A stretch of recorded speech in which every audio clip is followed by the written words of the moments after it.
Good morning, everyone, and how are you? Hopefully, this is going to you well into the past because I'm in the future here in New Zealand. Thank you for joining us. We've got two viewers already.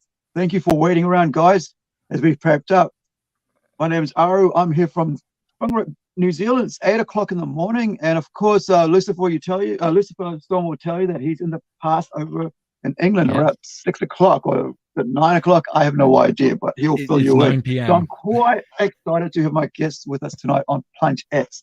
For those who don't know what PlungeX is, it's the mature content. So there'll be swearing, there will be, topics that are not for kids, and this is that place for it. And so I want to give opportunity for creators to actually have to talk about content that they're creating that isn't meant for all ages, but it's very good stuff out there that you should be aware of. So I'm going to ask Lucifer to tell you guys a bit about himself. I'll put him on a solo, and we'll go from there. Hello, everyone. Hello, I'm Lucifer Storm. I'm an award-winning graphic novelist from the UK, and I've been doing this for I've been writing books for a silly amount of time. I started back I was dabbling about with it as more of a hobby. About around like 2004 2005. It was something that I always wanted to do as a kid. And then in 2010, after my dad had passed away after a long battle with cancer, I decided to dive in at the deep end without a life jacket and said, I want a career in storytelling. So I started writing comics, and I've been doing it ever since. And I work on books such as this one called Ed Gein Demon Hunter, which I'm sure I will be talking more about a little bit later on. Awesome. All right. So now, what is the time there in the UK right now? It's 9 p.m. Just 9 gone p.m. 9 p.m. Yeah. It's when you it's what like it's almost like 20 odd years since you got into comic, just a bit less than that, right? So about 18, 19. Yeah. Like I said, my dad passed away around 2010, but I've been dabbling with it long before then. Because when I was a kid at school, I was always, whenever it came to something creative, that's what I was always drawn Yeah, to. All the other kids were drawn to sports and stuff, and I just couldn't care less about that kind of stuff. So I yeah, was always drawn to things like creative writing and art and music and stuff like that. So I always did it as a kid. And then, you leave school and you're told, get a job. Like, yeah, put all that stuff to the side. It's just a hobby and stuff. And I remember I had a careers advisor at school who I didn't get any warning about this careers advisor coming in. He sat me down and said, like, what are you going to do as a job when you leave school? And I was like, well, I want to be a writer. And he was like, that's a hobby, pick a job. And I was like, okay, well, I want to be a musician. He was like, that's a hobby, pick a job. And everything I threw at him, he was like, that's a hobby. When are you going to take this seriously and get a job? And I got to the point where I just turned around and said, all right, when I leave school, I want to be a Teenage Mutant Ninja Turtle. mm, And he was just like, get out. Because he yeah, thought that I was messing around. I was like, no, I don't think you understand. Some kids are creative, and we need to yeah, foster that. We need to nurture that. I mean, the UK isn't like in the US. In the US, you're told, like, you want to be an astronaut when you grow up, you can do it, yeah, son. Over yeah, here, it's you want to be anything, oh, don't bother. Get in the line at the Dole office yeah, and find yourself a proper job. And my dad was a laborer, so he was always there going, get a job, get a job. And mm, if you got a job, it didn't matter what job it was. If it wasn't his job, it wasn't a proper job. So for a fair bit of my teenage years, like, that creative drive was still there, but I had to kind of like put it to one side for a little mm, bit. And then I got to my early 20s and just started thinking, why the hell am I doing this? It isn't making me happy. Isn't that like the most important thing? So I started picking it up again, and like I started working in music and stuff like that. And yeah, it was the early 2000s that I was like, I want to start writing again. I want to start yeah, writing stories and stuff. So I started writing stories, and I had a couple of friends who were into comics and everything, and they wanted to make their own comic book publisher. mm, And I was like, hey, I am down for this. Can I get involved, kind of thing? So we started working together, but I was the only one that took it seriously. Like I turned up every week whenever we had a meeting. I'd be like, "Here's my scripts. Here's my scripts. What have you guys got?" And they were like, "Well, we've rolled a joint." You know? So in the end, I just went, "Okay, well, sod you. If you're not going to take it seriously, I'll just walk away and I'll do it on my own." I've always been a bit of a lone wolf in that regard. And I was just dabbling with character ideas myself. I couldn't find anyone else who could draw, so I was teaching myself how to draw, thinking, okay, well, I can draw the books and stuff. And then my dad passed away in 2010. Now, to preface that, he got diagnosed with prostate cancer back in the year 2000. And the doctors turned around to him and they said, "You've got 6 weeks left to live. Get your affairs in order." And he went, "No, I've got a lot longer than that." And he carried on for another 10 years. Wow. And then he passed away, and I was about 28 at the time. And I remember, like, I had relatives come over to tell me that he'd passed away. And I had that gut feeling before they turned up. I was like, something's not right about today. And it was a Friday the 13th, which was even more ironic because my dad wasn't a religious guy. He wasn't exactly a spiritual guy, but he was, I'm trying to remember the correct term for it. I believe it's paratrichodecatriophobiac, meaning he was completely terrified of Friday the 13th. And he ended up dying on a Friday the 13th. Sheesh. And when that happened, like, a few things hit me straight away. The first thing that hit me was like, someone's died, but the world is still spinning. And that was a very hard thing to get around. Like, I'd never, like, before that, I had friends who had passed away and stuff. And I even had a friend who had been murdered like a few years previously. And that thought never entered my head. But when my dad died, that thought did. And I was like, oh God, the world keeps turning. I'm still going. I'm 28. I need to I'm sick of going from dead end job to dead end job and jobs that I don't like. So I was just like, okay, what do I want to do as a career? And I was like, I want to tell stories. So that's what I've wanted to do since I was like knee high to a grasshopper. So I was just like, cool, I've got to go for this. So I jumped in and I did it all by myself. And I'm still going now. So I must be doing something right. Excellent. So that's pretty cool. I guess, now we can talk about the creative side. Yeah. I was just we've got a comment here. Gnut 40, right? I think that's how you pronounce it or something like. But he's asking, is Lucifer Storm your team name? But as you've said, it's your name, right? So how did it come about? Well, believe it or not, I mean, some people have clicked onto this and some people haven't. Lucifer is not my real name. It's a pen name. But the surname Storm is my real name. Okay. And my first real name is a very obscure, strange name. I'm not even sure where it comes from. I've been doing a lot of looking into the etymology and stuff. And when I first started out, I started using my real name on the covers. And it was such a weird first name that people would, especially at conventions, they would see like the books, and for some reason they wouldn't touch the books. And I'd be like, hey, it's okay. You can take a look. Like, I'm not going to bite unless you ask me nicely, of course. But they were just looking at my stuff and they were absolutely terrified. And I thought, is the artwork bad? Is the logo bad or something? Like, what is it? And then I came to the conclusion that it was actually my first name. And I was like, well, maybe it's time to use a pen name. But I couldn't think of one that I felt was fitting for me, my personality, and the kind of work that I do and stuff. And I was talking to a friend of mine who lives over in Connecticut, and he's a devout Christian. And we get along like a house on fire. And I said to him about like, I'm thinking of using a pen name and stuff, but what goes with Storm? Because I still want to keep the Storm part. That's my actual surname. So I want to keep that bit in there. And I threw around some ideas and went, well, there's already a guy in like the music scene who's called this, that, and the other with the surname Storm. and stuff, and I just couldn't find anything that sat right with me. And I just joked with him and just said, like, would you stop being my friend if I called myself Lucifer Storm?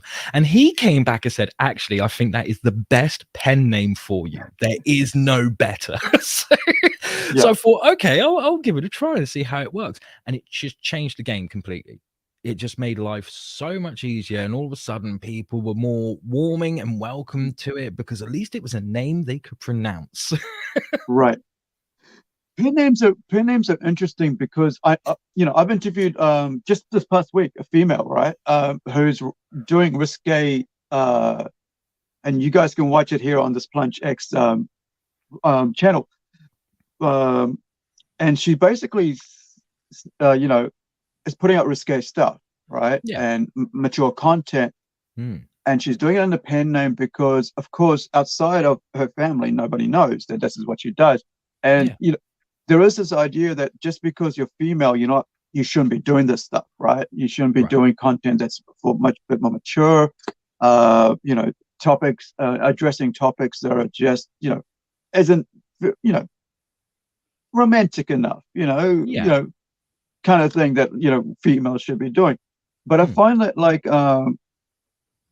that it allows us the freedom to because I write under a pseudonym as well, and it is what it is because it came out of my DJ when I was DJing. It was like, this is this is the DJ name I had, so I just went on with it and used it as a pen name. But it gives us a bit of an anonymity. Well, probably pronounced it wrong, but but it also allows us a lot of freedom to just do things that most people wouldn't think that we would do, but we would love to do without the restrictions put on us, from what people have concepts of, like, okay, like if you're a female, you shouldn't be writing this, right? And then you go, well, I'll write under a male's name then, and we had that happen in the past. Very famous, some people, I can't remember someone, but it comes, there's quite a few famous sci-fi writers and so on, and horror writers who have actually done great works, and they've made a name for themselves writing under pen names. Yeah, absolutely. And vice versa is true. Like, you've also got a lot of guys who wanted to write romance stories, but the publishers wouldn't take them because they were guys, so they had to come up with female pen names. And you're absolutely right. There is a freedom that comes with having a pen name, but it's a little different for me because I'm still doing the stuff that I would have done if I was using my real name on the cover. Like, I've always been someone who has been drawn to the slightly darker kind of aspects of art and creativity. When I was doing music, because I'm a self-taught musician, have been since I was very young, even though my parents didn't want me to because they were scared of, like, oh God, he's going to sound awful for like 10 years first. And I ended up being the front man of a new metal band. I think they would call it new metal now. At the time, we called it like alternative metal. And we did all right for ourselves, even though our band name was Abuse, which that made a lot of people go, oh, don't know if you should go there. And for us, it was like, no, we should, because you gave that reaction. That's the reason why we should. You're getting too comfortable. And that means you're ignoring something, and you could be ignoring something important. And I mean, there's a quote that I use when I go out there and I try to do promotional materials from a guy called Caesar A. Cruz. And he said, art should comfort the disturbed and disturb the comforted. And that's something that I wholeheartedly agree with. And I think it's at the core of my philosophies surrounding creativity and writing stories and telling stories. So, yeah, I completely agree with you. For some people, it lets them go, oh, now I can say this, something that I couldn't say before.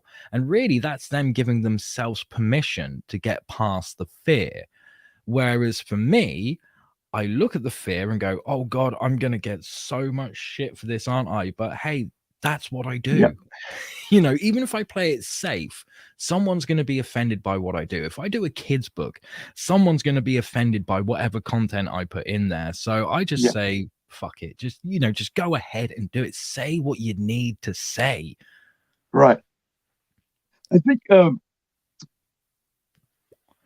it's I was just thinking of the internet philosophy right now, right? Where you can just have a handle, you can have a avatar of whatever, and you can troll politicians, and I love trolling politicians, right? Because they think they can, they can say and do whatever they want because they're in charge.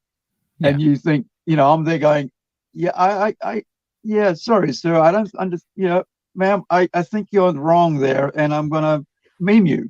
I'm gonna put up a picture of me of a character laughing at you because I think you're a joke, But it also, I think it's like being drunk, when you're drinking and people say things that they wouldn't say if they're not drunk because their inhibitions are gone.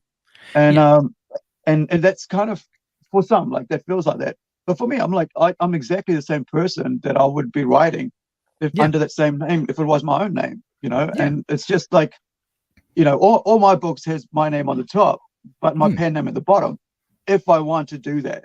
Sometimes I've come to a terminology that I don't need to, but it also kind of allows, makes people think that there's more writers on the book than just the one. I get what you mean. It kind of builds up the team. Right? Yeah.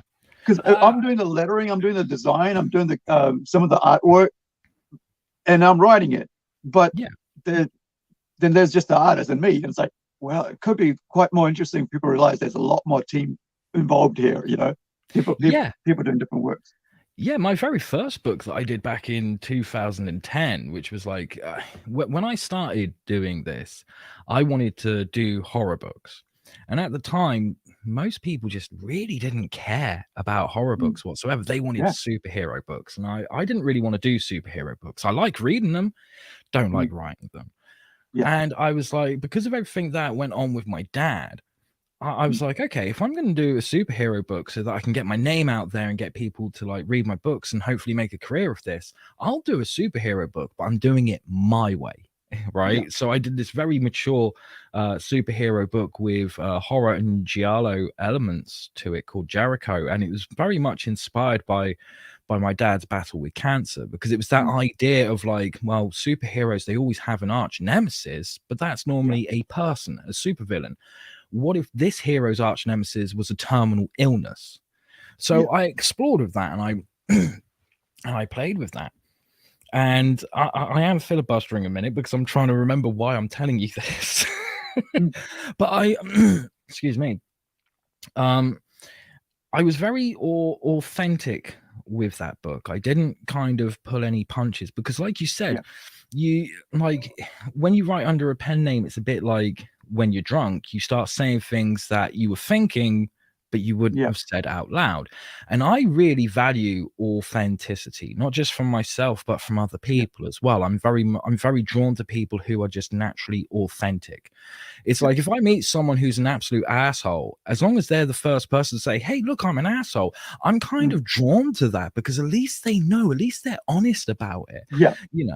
And I found that when my dad passed away, you start realizing that there are so many situations you've been in, you're like, oh, I wish that could have gone better. Why didn't it go better? And then you realize it's because you didn't say what was actually on your mind. Like how many guys, they go up to that girl or the guy in the bar and they start laying down the chat up lines, the smooth talk, and they're like, don't say this, just say the smooth stuff as if you're in a movie. Never works out for them. But yet when they just go up there and go, look, I think you're really attractive and I want to buy you a drink because I'm hoping I have a chance. That normally makes the other person go, you know what? I appreciate your honesty. So why not? Let's sit down and talk, kind of thing. And as you get older, you just start going, yeah, who needs a filter? I kind of got into that around, I think when I turned 45, I was like, that's about 5 years ago. I was like, I just don't have time anymore to play games. I'm just going to tell you straight. And I've turned off a lot of people because of that, right? Because not everybody wants you to be straight with them. Listen, I don't have time for this. Just tell me what you want. Yeah. Just be direct with me. Tell me what you want, and I'll try to do my best to get it to you. And let's go from there. I don't Yeah. need you to tell me a big long story about all your. In New Zealand, we say kaupapa, right? It's your background, your lineage, all your history. I don't need to Yeah. know that. I just need to know what you need from me, and Yeah. how I can help you, and let's go from there. And I think when you get rid of all that stuff, you just one-on-one people, like, just everything falls away, and you just say, well, this is what I need, mate, Yeah. and how can you help me, and I've, with that, some people get turned off, and some people don't like directness. I've lost people who are 20 years mates, friends of mine, who like basically, oh, yeah, I don't like this change, and I'm like, yeah, I used to be too nice, and like, Yeah. and when you're too nice, people kind of either like just walk over you, or they, Yes. they try to figure out how to, maybe they just think you're a pushover, so they would, they won't say the things they need to say, or maybe whatever is in their head, they have this idea. But when you just go be direct with them, it changes the whole chemistry between you. And I think people that I found that have stuck with me are people that I would never have thought that would stick with me.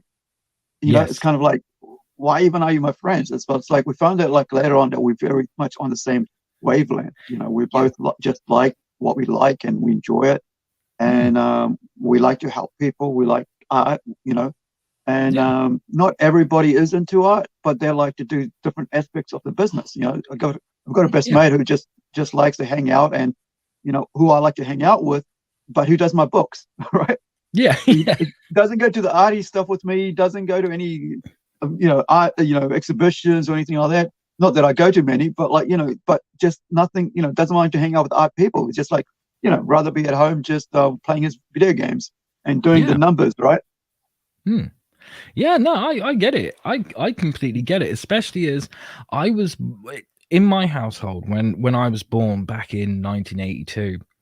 I was born into a family where the eldest, I think it was the eldest sibling, because I'm the youngest of four, so the top two, I'm always like, which one's the oldest again?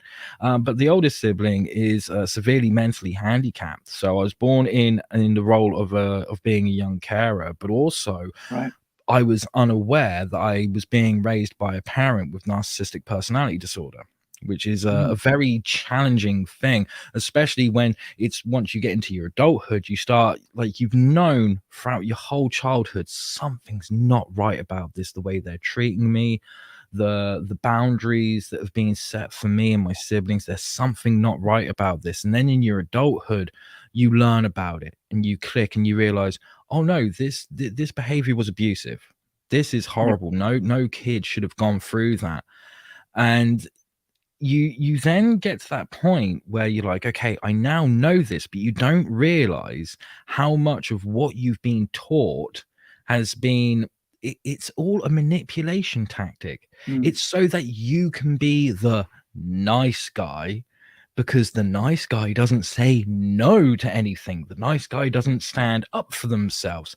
And at that time, I had to kind of recalibrate whilst dealing with this news and kind of coming to terms with the fact that it was like, okay, well, I've got one parent who's dead and the other one, you have to come to terms with the fact that no matter how much they say, I love you, I love you, I love you, they never did. They're incapable of doing it. And that's a very harsh, so that's like two deaths at the same time. And you're learning how to recalibrate, and you have to learn that it is much better to be kind than nice, because the nice guy would like, if they're out with a date, would be like, oh, you're cold, let me buy you a brand new jacket. Right. Whereas the kind guy would be like, you can borrow mine, but next time if you don't bring a jacket and you're cold again, tough shit. You need to learn from that. And that's actually, like, on the surface to so many people looking from the outside in, that seems like a cruel thing to do. It's like, no, it's the kind thing to do. Kindness is a very strange thing, but it's a lot more valuable and a lot more appreciated than niceness. And I find that anyone around you who, like, when you start being kind instead of nice and the filter goes and you're just completely authentic and honest with them, if they go, oh, well, I don't like you anymore, or I don't want to hang out with you anymore, it actually says a lot more about them than it does Yeah. you. And you start counting your blessings, going, well, if you want to stop being my friend or whatever, then that's a blessing for me, really. It sounds harsh, but that's the truth. It's a blessing for me because you're one of those people who looked at me and went, he's nice, I can manipulate him. Yes. Yeah. How do I use him to further my own goals, right? Yes. You know, Yes. how do I attach myself to their coattails and help, you know, get carried along with their, you know, glories or whatever, you know? I think it's been you know, these are things that you get through experience and years of living, really. It's not something you kind of learn, you know, in your youth, because, you know, you don't have that experience. And I find like you know, with like, I was just thinking there when you were talking about that, I was thinking about the movie Smile, right? A horror movie. Yeah. And that just popped in my head because we think about the mother there who just doesn't, you know, is like does behave so atrociously to the child. And you know, have you seen the movie? Sorry, I should ask that. No, I haven't seen it, but it's okay. I'm always okay with spoilers because my philosophy is if the movie's good. Yeah, it is a good movie. It's a good independent movie. I saw it at the cinema with a horror writer friend of mine, Mike Mignola, and it was just it was so original, you know. And I think this is what we're missing a lot of times with stories and with movies and stuff, is that you know, what, you know, we so, one thing I find is, like, if you look at some of the movies that are being made that are like memorable, the independent circuit, right? There's a recent one that I can think of that was made in New Zealand called Tank, and it was just made in Coromandel here in I think Waikato. I always forget where Coromandel is, but it's in the North Island. And you know, it's got that forest. As soon as I saw the forest in the trailer and the sea, and I was like, this is New Zealand, you know. And this was filmed during the lockdowns and COVID's situation over the last 2 years, and it was good to see something, you know, because it's cheaper to make movies in New Zealand, especially with low budget. Like, you've had Pearl come out here. I mean, sorry, X came out first, and then Pearl came out straight after that. You know, the movie with about where they're making a horror movie about where they're making porn, but it's based in America, but it's actually made in New Zealand. And I looked, like, even when I saw the scene, there is a creek scene where there's like this you know, call it a creek, but it's like a swampy, you know, area, like a lake. But I could tell straight away it was New Zealand because it had the flax. You know, you can tell if you're a Kiwi that the kind of like the thin green, you know, floppy, spiky, plant. You know, it's called it's a flax, which you know, is in the old days was used for like making baskets. It was made for making skirts as well, and you can see it on like in Maori culture events where you have these little brown little, you know, that they make this like rustly sound when they're dancing and stuff and doing their cultural things. But I could tell because of that. But you can see that there is those independent you know, movies are made on such a low budget. They put so much heart into it. Because there isn't the safety net of you know, this huge studio going to bail them out if they go wrong. But it's all waiting on these guys because they're like so, you know, they want a tight budget. They're gonna, you know, go to one place, film it just in this little, you know, little location or a couple of locations, you know, and find like coming over to New Zealand, making sure that the dollar from America is $1.50 here, right? So they actually get, you know, 0.5 more money, you know, more bang for their buck. And so they're able to, you know, create so much great stuff. I mean, we've had some really, really good movies made in New Zealand, especially in the horror scene, that have really done really well on the, you know, on the circuits, as they say. But, you know, and even like one of our, I think it's Holt, I think it's Nicholas Holt, I might be wrong there. You know, he's being an independent New Zealand horror guy, went on to work and work on major films overseas. And I think when you cut your teeth on like on the independent circuit, as they say. A lot of people see that as like a stepping stone, but I find that those genuine storytellers who actually give it their 100% or 200% to it, they're learning from that will raise them to higher peaks, right? You watch James Gunn right now. You know, he came out of I think it was Trauma. Yes.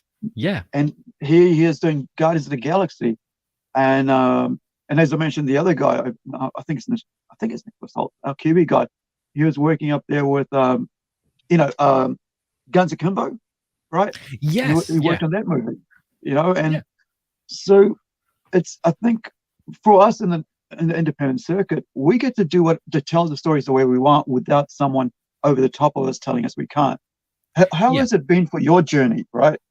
Because you came out from being, okay, this is what I'm going to do, and how has that journey been for you over the last 10 odd years or so? That journey has been amazing and unpredictable, because I have done work with publishers along the way. I mean, when I first got into it, my intentions were I need to write. That is my wheelhouse. That is my forte. That's what I need to do.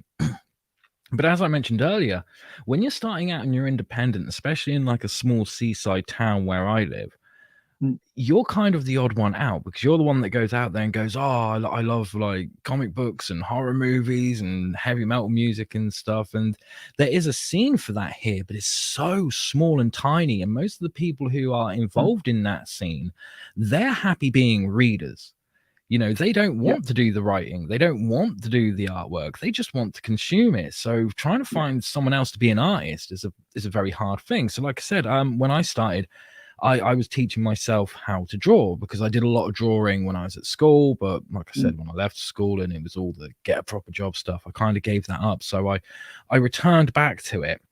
And then along the way, shortly after I started doing my first book, I would get calls from people going, hey, I wondered if I could get you to draw me something. And I was like, this is not what I got into the business for. And it was never comic book related. That was the weird thing.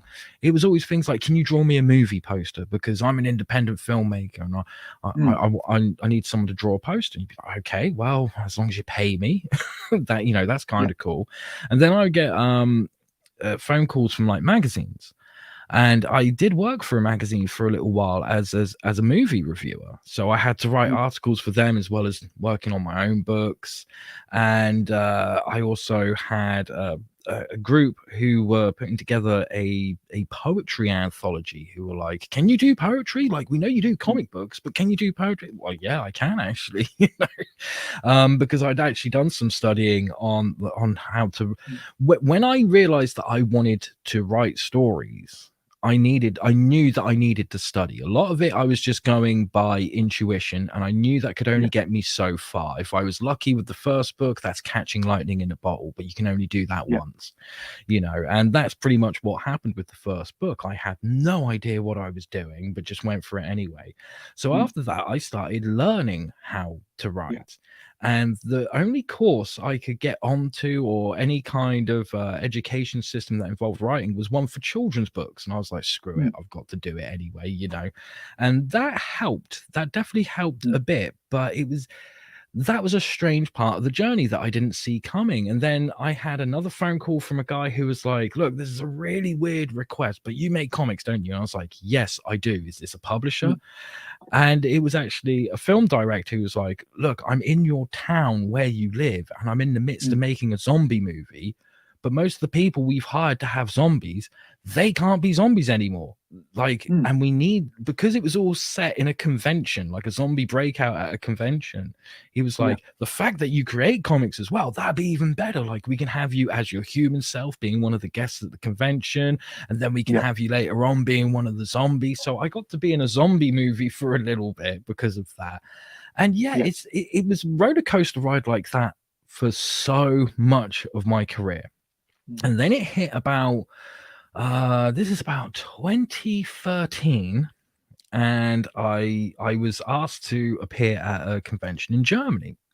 So I flew over to Dortmund in Germany, and it was this big horror convention, but it also had like rock and metal music, and it had wrestling and Yeah. some comic stuff and all that. And it was done in these two halls that were next to each other. And in one hall, Mm. they had all the comic guests and wrestlers and stuff. And in the other hall, you had all the musicians and the film stars and TV stars. So I turned up there thinking, right, I'm going to be in this hall with all the other comic guests. And the organizer came along and said, no, you're in the opposite hall. And I was like, okay, this is a bit weird, but I'll go with it. And like, I remember sitting down at my table and going, right, I need to settle up my books and all that. And then the paparazzi came in, they started taking photos, and I was like, you're not here for me. I know that you're not here for me. Who are you here for? Mm. And it was the lead singer of the band, Lordi, who a few years back had won the Eurovision Song Contest. He sits down next to me. He's like, hey, how you doing? And next to him is one of the guys from Kiss. Opposite me is a guy from Texas Chainsaw Massacre. And I'm like, yeah, I'm really out of my league here. What's going on? And didn't really think much of it until the end of the convention. Like, I'd hung around with loads of the other guests and stuff. And the organizer came over to me, and he was like in a bit of a mess. And he was like, I've been looking for you everywhere. And I was like, why? The convention's over. And he was like, did no one tell you that it's also an award ceremony? And I was like, no. And he was like, well, it is. Oh, wow. And you've won this kind of thing. And I was like, oh, okay. And that kind of changed things a little bit. And shortly after that, it was about a year after that, I went through a dark time in my life. My world had been turned upside down. I'd had a few people kind of stab me in the back, for want of a better phrasing. So I was in a very dark, depressive place, and I didn't work for a little while because of it. I was like, I just need to sort out what's going on up here, what's going on in my life, because it felt like someone had just grabbed the carpet and gone, yep, you're comfortable now. Now we'll rip it out. The world was completely upside down for me. And I spent a few years away from that, wondering like, well, where do I go from here? Like, do I carry on with it again? And like, I wrote one book during that time, and it was really, really dark, and it was a novel instead of a comic, and I put it out there, and no one really cared. And I was like, maybe that's for the best, because it was more for me than it was an audience kind of thing. I think I would have been happier if I'd written it and then not put it out at all and just kept it for myself. And during that time, I found it very hard to leave the house. I found that if I went to the front door and even thought about opening up and going outside, like I was just in a heap on the floor, like an absolute mess. But the one thing I could do was step out into my garden. And at the time, my garden was becoming overgrown with bramble and bracken and all this horrible weedy kind of stuff. And I was trying to tackle it. And the more I cut it back, the quicker it grew. And I just got to the point where I was like, fuck this. I'm not dealing with this anymore. And I just carried on I was just existing. I was in a state of mind where I just wanted to get away from myself, but yet wherever I went, there I was, kind of thing, and I had quite a few mornings where during it all, I never woke up and thought, I don't want to be on this planet anymore. I never had that, but I had several mornings where I woke up and my first thought was, fuck, I woke up. Like I didn't want to die or anything. I was just like, damn it, I just didn't want to wake up. I just wanted to sleep through this patch until I could wake up and go, okay, I've woken up, everything's new and cool again. And like I said, I was just existing, and I was out in my kitchen, and I heard this bang against like my kitchen door, and I thought, what the fuck is that? And I looked out there, and there was these little fox cubs playing in my garden. So I just watched them for a bit and thought, oh, that's lovely. Like, that actually put a smile on my face for once. And I saw them run off into the bushes, didn't think much of it until the next night, same time, I had the bang at my kitchen door. And I looked out there, and it was these same fox cubs playing. And I thought, oh, that's great. Like, that's made me really happy now that I've got to see it more than once. And they ran off into the bushes, but it was the same part of the bushes. And I went, hold on, something's not right here. Why are these little cubs here? And I went out into the garden because it was the only place that I felt that I could go out to. And I explored and looked through all the debris and everything, all the bramble and stuff. and discovered that what had happened is this vixen had come along who was pregnant and went, great, this is the perfect place for me to give birth to my cubs. So she gave birth to them, but she died in the process. So there were these little cubs without a mother.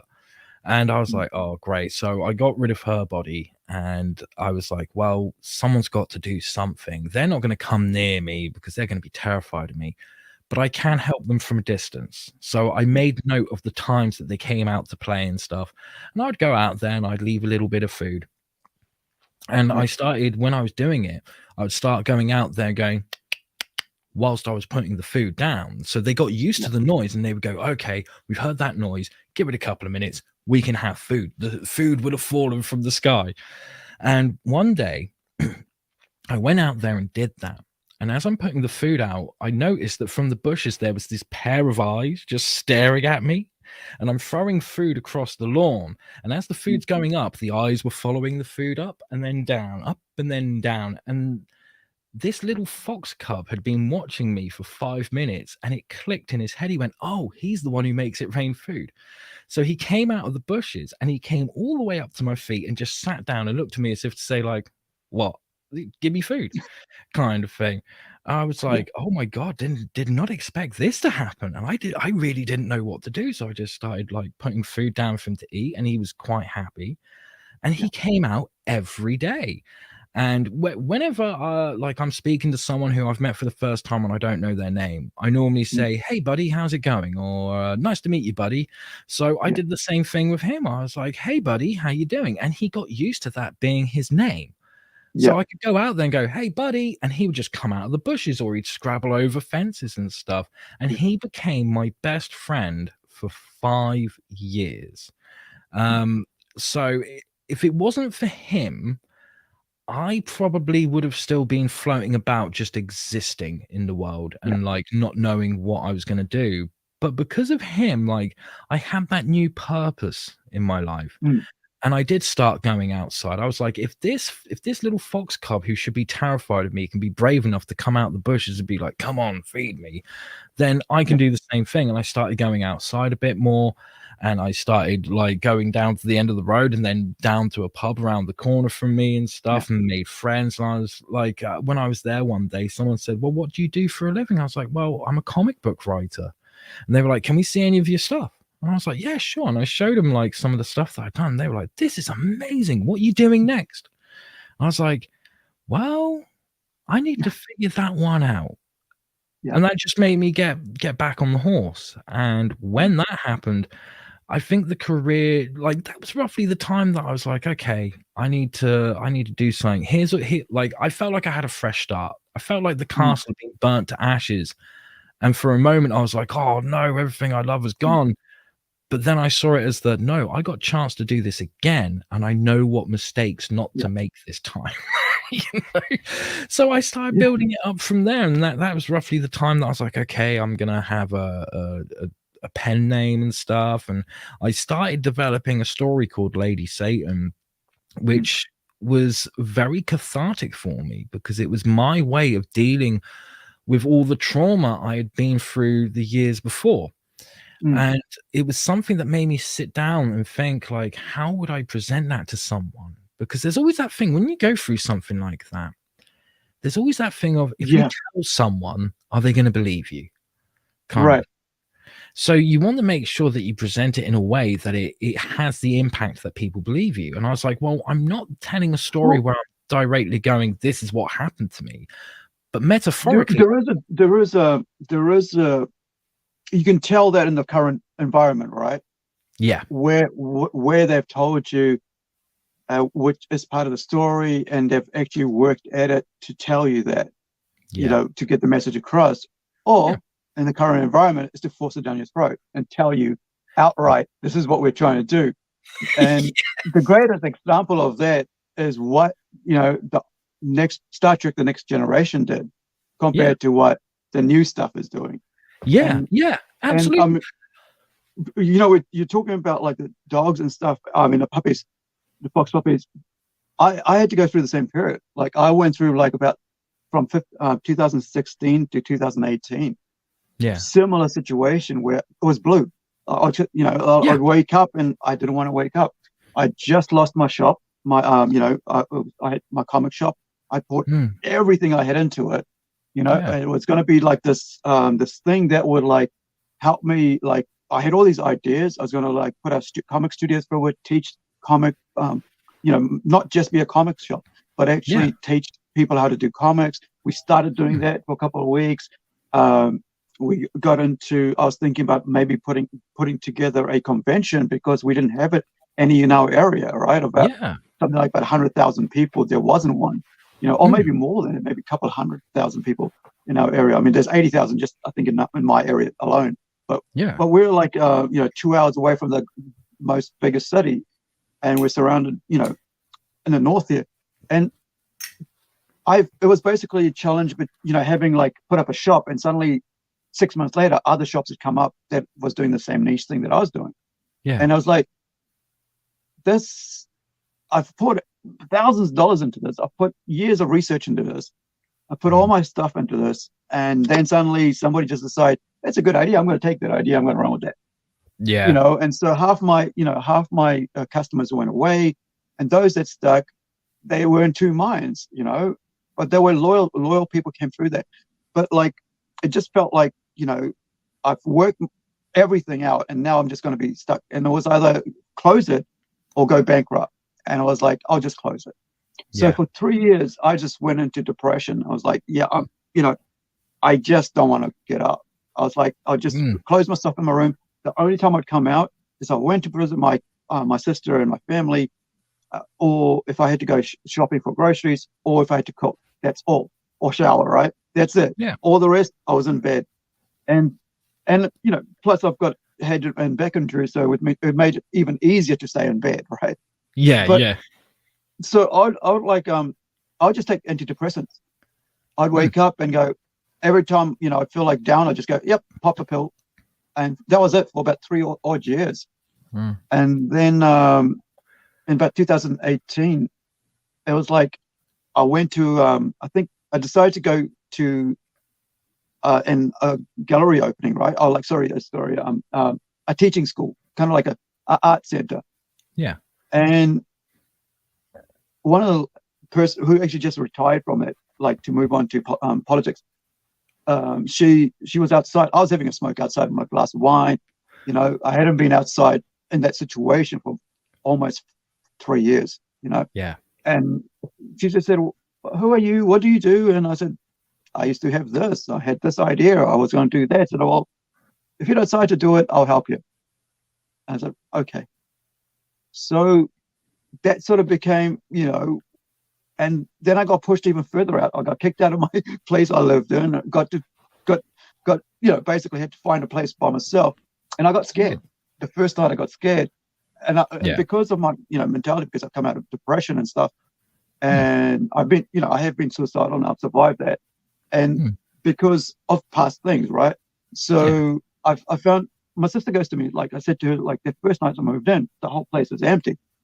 And I'm trying to set it up, and I go, hey man, I'm down. Like, can you come over? And she goes, you know what? She's seen me, right? How I've been. And she said,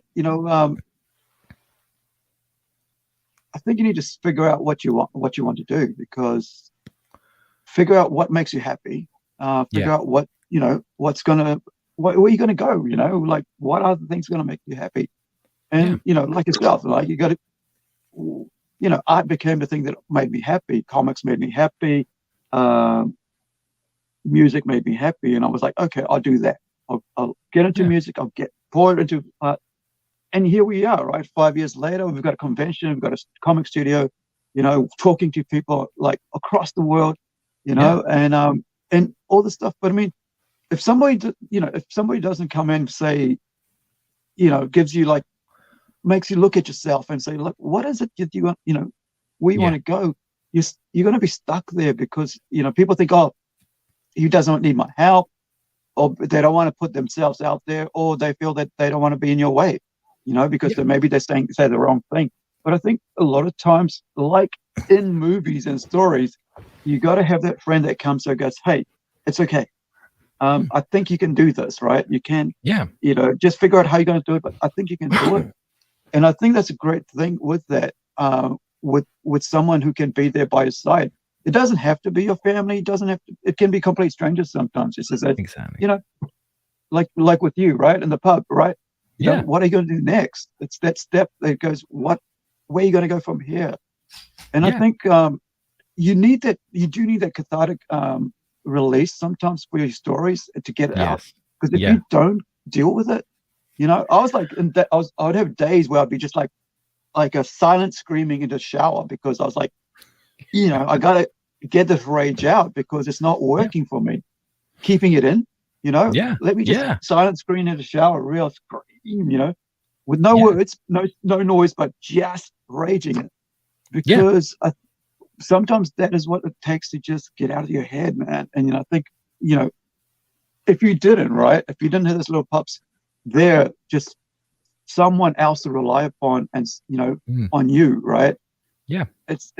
I think a lot of people forget that if you do something for somebody else, it puts you on a different trajectory, right? It makes you think outside of yourself, and that thinking outside of yourself makes you think about what can you do for others rather than what can others do for you, and becomes so much more valuable. I found that, like, if I'm out there going, I'd rather have people up here talking about what they're doing than me, talking about what I'm doing. It's more pleasant for me to be part of the conversation than if I'm like, here. And, I think we've come to a place right now in our lives in modern times where we just really want people to be authentic and be real and, not force things down our throats. Just tell us the story, and tell us what you're about and let us figure it out.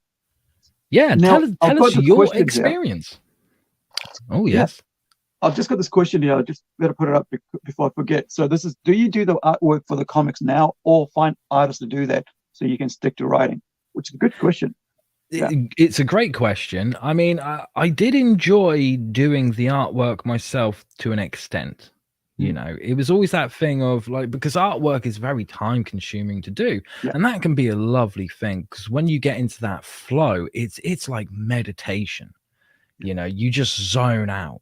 And it can be the same with writing, but writing has been something that just connects with me more, and I understand a lot better, and I can execute a lot better as well. And when I used to get people being like, "Oh, your artwork's great," and that used to bug me a little bit because I'd be like, "But what about the story? The story matters. Please notice the story," kind of thing. And I found that when I was doing the artwork, it just distracted people from the story. And I got to that point where I was like, I'm not enjoying doing the artwork as much as the writing. And I've only got so long to live. And I don't know how long that is. And every creative who has a story to tell will tell you that you've got a story. And then whilst you're making that story, you've all of a sudden got 10 more stories, then 100, then 1,000, then 1,000,000. And you get to that point where you fucking hate it. But you have to admit to yourself, I'm not going to be able to tell all of them before I die. So I have to pick the best ones. And for me, it wasn't just a case of, okay, I'm not going to be able to tell all of them before I die. It was the case of, if I stick to writing and drawing them, I'm not going to be able to tell even a fraction of them before I die. And I was very reluctant to start working with artists because I tried it before with someone who ended up really screwing me over. They ran up a lot of debt in my name, and I had I had, because this is the thing, when I started my career, it was going really well. That first book shouldn't have been as good as it ended up being. I did a convention where I got to meet Clive Barker, who like a hero of mine, right? And I mean, seriously, like I 15, 16-year-old me got into Hellraiser and haven't stopped. But I think I stopped reading Clive Barker around about I think maybe around the Amajika. And I just, because I changed everything about myself, so I stopped. But I love Clive Barker, just open up my mind to how horror should be compared to because I was reading Stephen King before that, but once I saw Hellraiser, from VHS, by the way, from the rental place. Yes. All right. And then I moved away when I was about 17 to Auckland, which is a city. I came from a small town, you know, and up in the north here. And I've realized that Clive Barker actually wrote stories, you know, and the greatest thing that I loved about him was Nightbreed, right? It was just my favorite thing, and you know, and I have the novel for the third time. I've owned it, you know, and so I love the fact that he's an artist, and he's also a writer, and he doesn't pull punches, and that's what I enjoyed about that. But yeah, carry on, man. That must have been awesome. It was great meeting him, especially as okay. So when it came to doing this convention, at the time, I had an agent / manager. Okay, and he came to me one day and went, "I got you a comic book convention." I was like, "Awesome." When? He goes, "Tomorrow," and I was like, "Thanks." I could have done with some warning, you know. I completely wasn't prepared. But the next morning, woke up, packed up his car with like loads of merchandise and books and stuff, and we got to the convention center in London, and I pulled all the stuff out, and he's got boxes and I've got books in my hands, and I was like, brilliant. We walked in there and went, right, where's our table? And he was like, table? What table? And I just looked at him as like, okay, you're fired. And I was like, how? I can't go around going, hey, do you want to buy a book? Hey, do you want to buy a book? Unless I got a table. So I just went, you know what? Suck it up and just give out the first issue for free, because it was only the first issue that was really complete at that point. So I was going around just handing them out to people, going, hey, do you want a free comic book? It looks like this. And people were like, oh, yeah, cool. And I was getting quite low in the amount of books that I had left. And we're walking along because I wanted to go meet Clive Barker, and we get stopped because there are these two people pointing at us and stuff. And I'm like, okay, this is weird. I don't know anyone here except for you, kind of thing. And these two guys came over, and as they got closer, I was like, I recognize them. Where the hell do I recognize them from? And it was these two guys who were in Back to the Future Part 2. And they were guests there, and they came over and they were holding my book going, someone just gave us this and it's awesome. And they said that you wrote it. Could you sign it for me? I was like, yes, I can. And because of that, there were a couple of more people who were like, I want a copy. So I gave them out, and I had one copy left. And I was like, if I'm meeting Clive Barker, I want to say thank you the best way I can by saying, you gave me so much stuff, and without realizing it, I want to give you something back. So got in the queue and everything. He turned up. I got to him, and they like the organizers and handlers there were like, oh, you know, whatever you want signed, you can't ask questions, you just got to turn up, put it down, he'll sign it, grab your thing, piss off, kind of thing. And I walked up there and like I threw down a Hellraiser DVD, and whilst he signed it, I was like, by the way, you've inspired me, I'm now a writer, I know you like comics, I make comics, in fact this is my first comic book and I want to give it to you. And he stopped the whole queue and he read it cover to cover, and when he got to the end, he just went, this is fucking great. Write down your address for me and stuff. So that was an amazing experience. And from there, like I'd had meetings with, I can't really say who the TV studio was, but I had a TV studio in touch with me because they were like, we want to turn this into a show. I had American like movie directors going, we want to turn this into a movie, but they kind of wanted to Disney-fy it, so I kept telling them to go fuck themselves, because I was like, no, you either do it true to the book or don't fucking do it. Ended up working on an animated movie that was going to tie into the book, and we had we had Simon Bamford and a couple of other guys from Hellraiser. They were doing voices on it. Those guys from Back to the Future, I'd got in touch with them and went, hey, remember that book? Do you want to do some voices and stuff? Which was absolutely amazing. We even had like one of the guys from Dragon Ball Z who was interested in doing a voice at the time.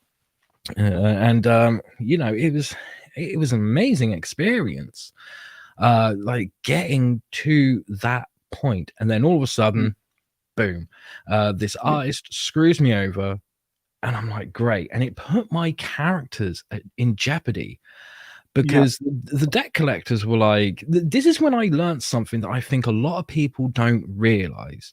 Your copyright of your characters is like money. Okay, if there isn't any gold to back the money, your money is fucking worthless. Okay, like in the UK, we haven't been on the gold standard for God knows how many decades, So people keep getting our notes in and going, yeah, I got £20, got £10 or whatever. And I'm like, you actually don't. You have a piece of paper and the government keeps printing more, which means that thing is losing spending value to the point where if you had a 5 pence coin, that's probably going to buy you more than the note will. But copyright is exactly the same. Your copyright certificates, when you're in a situation like that, unless you've got something to back it, then they take a look at it and go, we need this money back. We need to take stuff from you. Okay, this guy's done it in your name or whatever. We don't care. That's a case for the courts. We're here to collect our money's worth.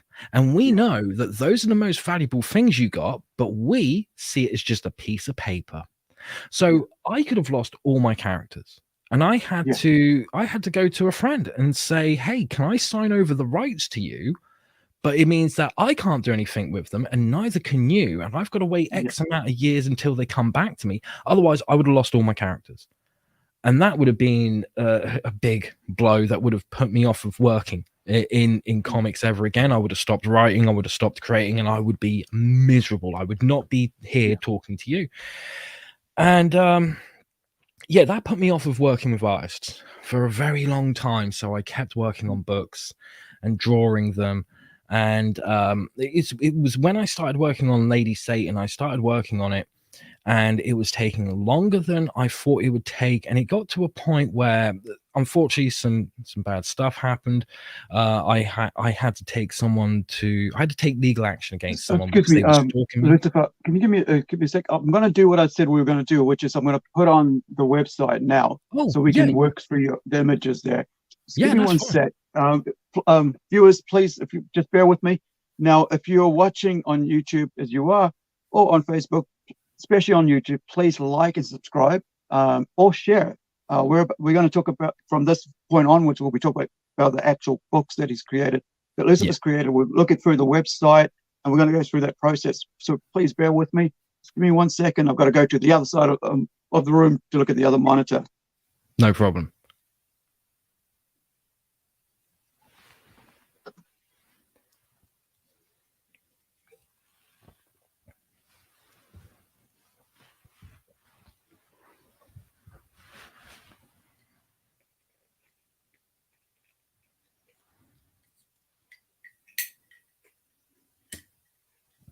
There we go. Look at that.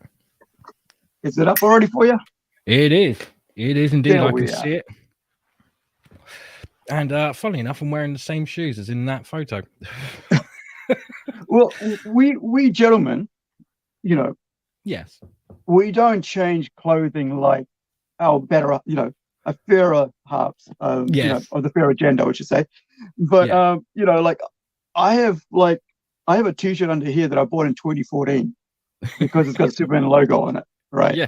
So I've looked after it for that long. Yeah. And I've got, I've got shoes that are like about 10 years old because I have so many pairs of shoes that I don't wear them, one every day, the same one every day. I'll wear one and then I'll wear another one and I'll wear another one. But by having those shoes, they last longer, right? Oh, absolutely. And, and it's comfort, right? We're all about comfort as well when it comes to shoes and clothing. Oh, so I think we get to, have our clothing with us for a long time. And so, and we're particular as well. Like if you get the right pair of jeans, right, you'll have those jeans for a long time as well. Yeah. So I just want to shout out to my buddy Niobe Comics here, Larry from Canada. Hey, thanks Niobe. for joining us, bro. He's a great guy. He's been helping us sort out our Kickstarter, helping us with our Kickstarter here. Fantastic. It's on live right now in Critical, so check that out. Now we're going to delve into the artwork, the storytelling, and the books here from Lucifer Storm. And thank you for bearing with me to bring this up before we move on to this next part. No, that's fine. Now, let's see. Where do you want me to go from here to just on the menu bar, there's a bit that says books. If you go in there, that will show the latest couple of projects. Because just to finish answering that question for the viewer, is it first, second, or third? First, second, or third? Yeah, across the menu bar. Sorry, I can't see it on my screen. Oh, can't you? You're currently hovering over it. So if you click on that one, there we go. So yeah, just to finish answering that question for the viewer. So I used to draw the books. I was put off of working with artists, and then I met Christian Rossi, and that changed everything. So moving forward, I ended up going, no, I realized that I was the wrong person to illustrate Lady Satan. And I asked him to do it because there were lots of problems that were going on with the production and it was a bit late and still is. But yeah, he came on board to do Edgar Demon Hunter. And during that time, I was like, look, can you do Lady Satan? And he was like, yes, absolutely. And our working relationship has been so good that I've said it on several shows. As long as I've got money to pay him, I will keep him working on as many books as possible. Well, this is what I've found. Like over the last couple years, like I've had 3 artists that have haven't continued with us, but I have 4 that I rely on that really work hard, and they know they're here for the long haul. You know, if I connect with someone and I see how reliable they are and how willing they're able to learn and work with me as I'm willing to learn and work with them, because I have an art background, so I kind of like understand and appreciate the process that they have to go through to create what they have to create. So I don't say get the page. I know how long it's going to take a page to come through, but the other thing is I value them. And I want to make sure that those who I work with will work with me for the next 5 to 10 years, as long as we've got work. And I definitely have work for them, But I just, it's hard to find, and the whole thing is, it's good to find the right artist, and it's also hard to find the right artist. And when you get it, it's like gold, right? You don't want to let it go. Yeah, absolutely. Especially with a project like Edgar Demon Hunter, because it's even though it's a fictional story featuring a real life serial killer, I approached so many artists, and a couple of them, they were very honest, and they said, look, I can't work on the book because I'm already working on something else that's going to take up 3 years of my time or whatever. And some of them were just like, look, I would love to, but the amount of backlash and shit I'm going to get online for doing a book like this, it just isn't worth my time. And I just wrapped up a crowdfunding campaign for Lady Satan. And whenever I do a crowdfunding campaign, I do my best to try and add in a couple of little extra things that I haven't told the backers about, so they've got a nice surprise. And I thought, well, what if I got someone else to illustrate like a print or something of Lady Satan? And I remember like a couple of people were saying to me like, oh, this Christian Rossi guy, because he was working at Alterna Comics at the time. And they were like, his artwork's amazing and stuff. And I found out that he was the assistant of Eduardo Riso from 100 Bullets. So I went on Twitter to follow him. Love that book. Yeah, great book, isn't it? And I found Christian there, and he had a tweet up saying, I'm open for commissions. So I was like, brilliant. I got in touch with him, said, how much? Here's reference of the character. Here's how I draw the character. You can do the character in any position, any shot, any angle, whatever. Go with the grace of God kind of thing. Here's some money. And he was so quick. I mean, the image of Lady Satan that you see on the screen now is that commission that I got from him. And I was like, wow, this is incredible. And I said to him, like, man, like, I'd love to work on a book with you at some point, maybe like a one shot or something. He was like, yeah, I'd like that too. And I said to him, well, I've got this book called Edgar Demon Hunter. And I've offered lots of people to work on it, and they've kind of turned it down. There was one artist who tried charging me like $1,000 per page, and I was like, too rich for my blood. That's way too wait, hold on. This is the problem I run into, right? And if you're not Jim Lee, there's no reason for you to get that. Not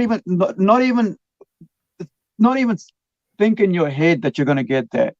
If you're not Frank Miller, don't even bother even suggesting that amount, right? Because or even is it Kevin O'Sullivan from Watchmen and all that.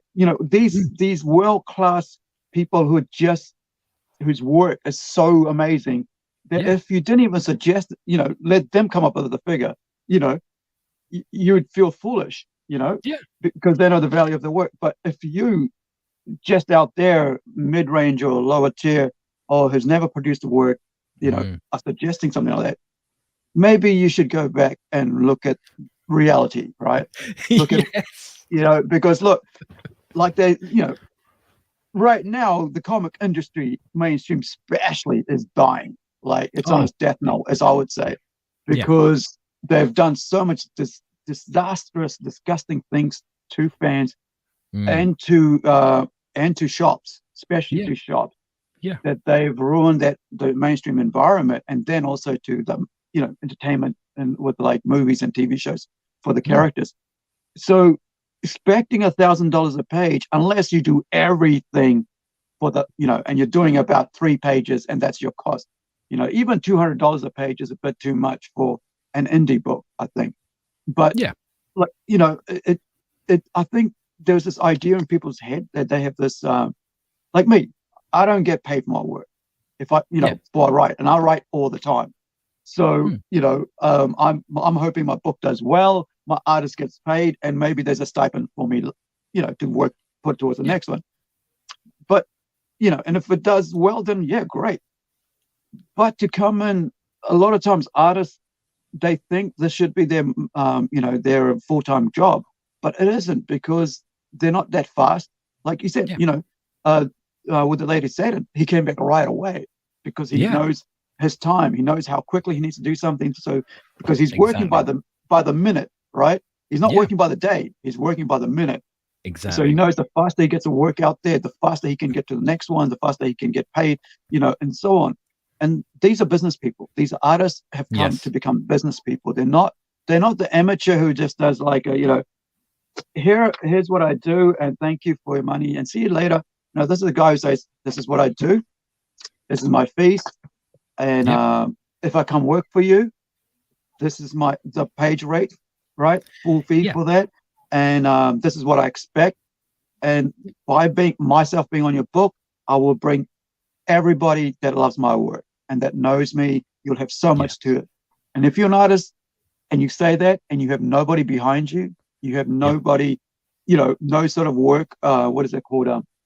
A list of works, right? To show for it, forget it.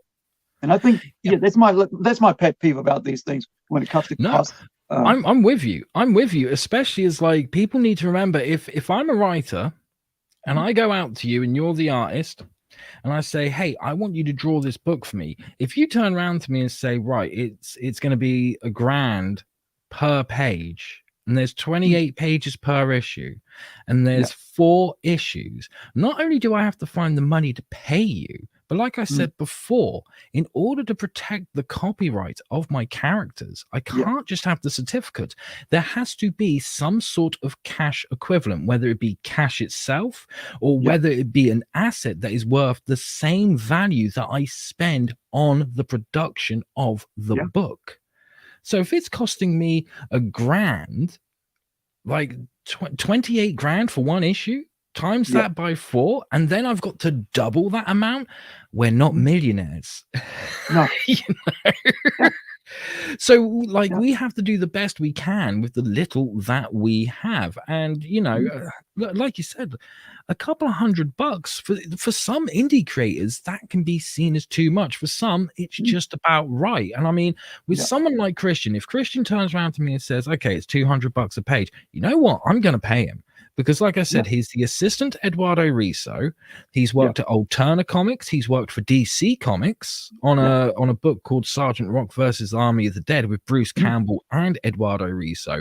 He can command that price. He can probably command a lot more than that. But if you're someone who's fresh in the indie scene and you haven't had anything published, it doesn't matter whether it's through an indie publisher or a mainstream publisher, you've got to have something published before you can start saying, okay, I'm going to start asking those prices. Otherwise, you just come across as greedy. And I have had that. I've, where I've approached people who they're looking for their big break, and I'm thinking, well, I've got other books to tell, so maybe Yeah. I can book them now. And one thing I always try to do whenever I bring a new artist on board is I try to get them to do a small something for me, Yeah. so I can see how reliable they are. Yeah. Something like a pin-up, something like a t-shirt design, or even character designs. Yeah. That way I know how they work, because every artist works differently. And I can see how reliable they are, how long it takes them. If they're reliable, but it takes them a week to do a page, fine. That's not a problem, because at least they're reliable. I know whether they're charging too much or not. And I've had it before where I have found new people, they've never worked on a book before. It's their dream to work on a book. And I go, okay, I think I can help you out. Could you draw me like a couple of character designs or whatever? And they go, yeah, no problem. That's $350. And I'm like, you know what? It's not going to work out for you. Stop now. And just read it back in. You've got to, everyone who is a creative has to humble themselves at some point. Your ego's going, no, your work's worth so much. Yeah, your work is worth something, but you've got to make it worth something. And at the end of the day, your work is only worth what I'm willing to part for it. Yeah. And if you say 350 and I'm not willing to part for that, guess what? It ain't worth 350. Sorry, guys, harsh, I know, but it's reality. Yeah, I mean, there's this like whole, oh, the industry is doing so well. This is like, this comic's going to sell. So you don't even know it'll sell one. Yeah. You could do the best artwork in it, and it, if it doesn't, if it's not marketed well, if you don't have a body of work, if you're not out there promoting it enough, it's not going to do so well. And whatever, this is why I, as indie creators, we're putting so much effort into getting the books out there, because we are our own books, right? It's our own property, so we're actually trying to do as much effort to get them out there. And I think a lot of times, people just think that like they forget that this is like, sometimes this isn't a full-time job for many people, majority, 99.9% of people. This isn't a full-time job, because they realize that it's best to just go and get my bread and butter job, go dig holes or whatever, serve people at the shop, whatever, make coffees, and and then when we get home, a couple of hours, just do a comic book. I mean, I did that for about, I think, 2 years when I was working on The Circle.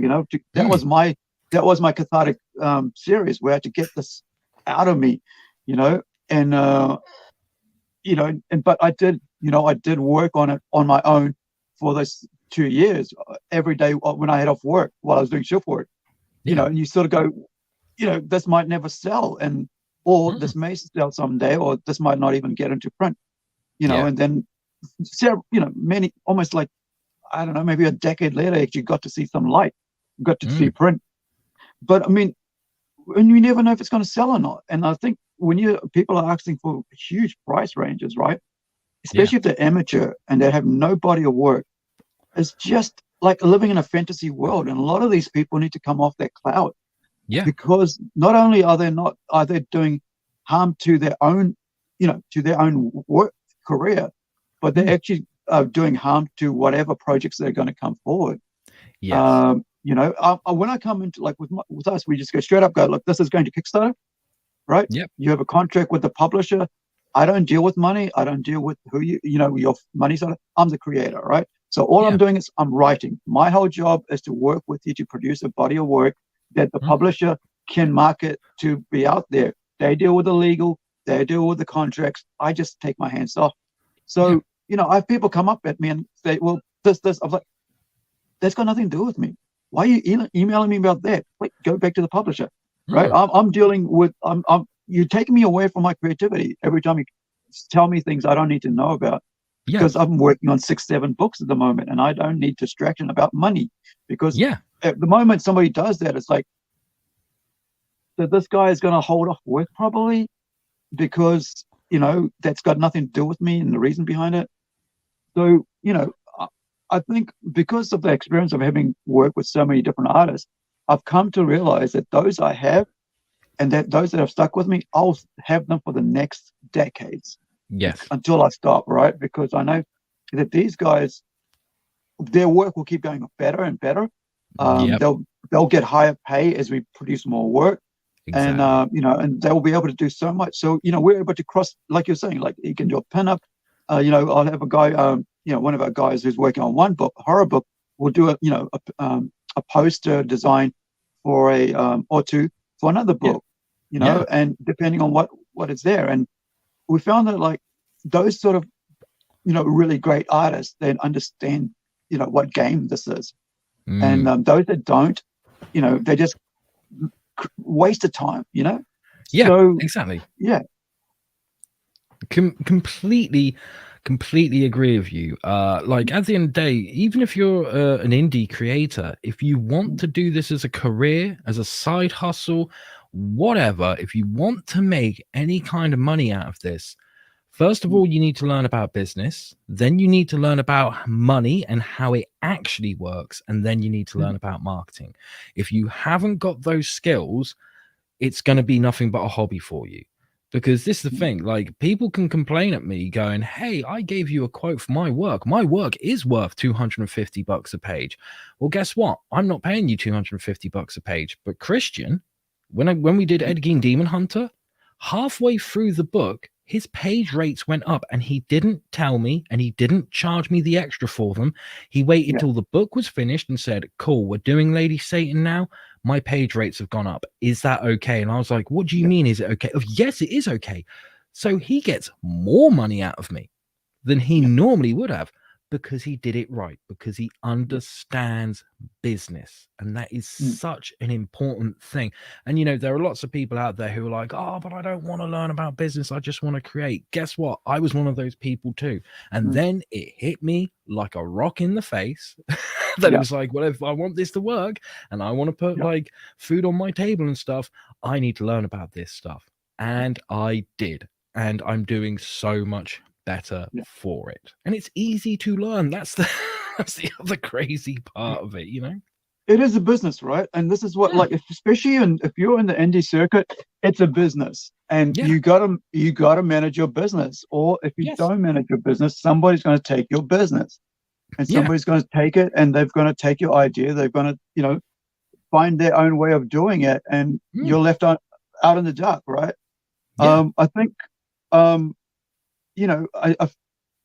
I've been through, like having IPs or logos stolen. I've had, and sort of, people turning around and thinking that I've taken somebody else's work when I'd done it years earlier, and this sort of thing. So I think the reality is even mainstream big name people are finding it hard to get work or get money out of comics. If they are finding it hard, how much more harder it is to be an independent creator and also to be a comic artist. And so to have preconceived expectations about what this industry is about is not good, and the only way you're going to find out is if you listen to people who are actually in it talk about what it's like. I've been, you look at like Image Comics, how they struggled for the first couple of years as though they decided to go and do that. And now everybody knows who Image is. They know Todd McFarlane's toy creator, all this. But he went through that period of trying to figure out where they were going to fit into the system when everybody went against them. And even they lost friends over what they were doing. And I think, it doesn't take too long for people to realize this is a hard industry. But this is a creative, passion-filled industry, and if you're passionate, if you really understand what this is about and why you're doing it, then you would stick with it. Otherwise, you'll be out of here in a couple of years, and that'll be it.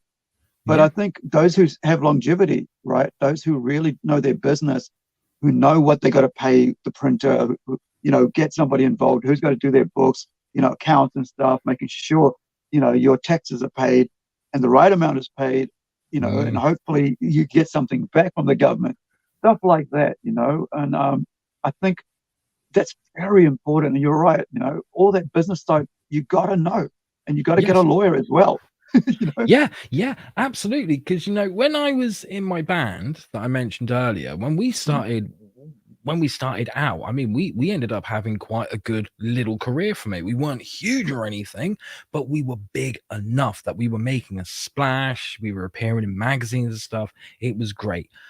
We were about to get signed to a label, and I remember speaking to one of my guitarists and all that, and that's when I realized we're probably not going to make it, because he had a romanticized version of what it's like. He turned Yeah, around to me and said, like, oh, but when this record label hears our songs and they turn around and say, we'll give you 2 million a year to yeah, make albums and stuff. And I was like, whoa, that's not how it works. And it's exactly the same with publishing in yeah, comics and everything. So many people think, oh, I just need to make a great book. I get it to the publisher. They pay me X amount every year. No, yeah, no, no, no, no, no. The publisher is a bank. That's all that's yeah, happening. You're going to them and saying, I want to make this. Will you loan me the money? And they yeah, either say, get the fuck out, or they go, sure, here's some yeah, money so that you make the book. It then yeah, goes out there, and the first however many thousands that sell, all that yeah, money goes straight to them to pay back the loan. yeah. And then you get a percentage of the sales. And guess what? If you don't Right. sell enough to pay back the loan, you are in shit. Your career is over, and you will Yeah, owe them so much money until the day you'll die. In fact, you will owe them so much, your grandkids will be paying off that debt. yeah, If you don't learn business, yeah. that will fuck you over for the rest of your life and your kids' lives and your grandkids' lives. Well, Simon Schuster, not Simon Schuster, Jerry Siegel, right? And Yes. like they were homeless.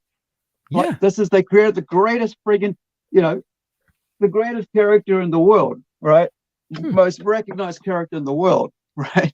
Yeah. And yet they were friggin' homeless because they didn't protect themselves. But if, you know, you can't have a romanticized version, right? That's the best terminology of the world, right? Of Yeah. this of the industry, because if you haven't learned from the mistakes of those who came before you, right, Yeah.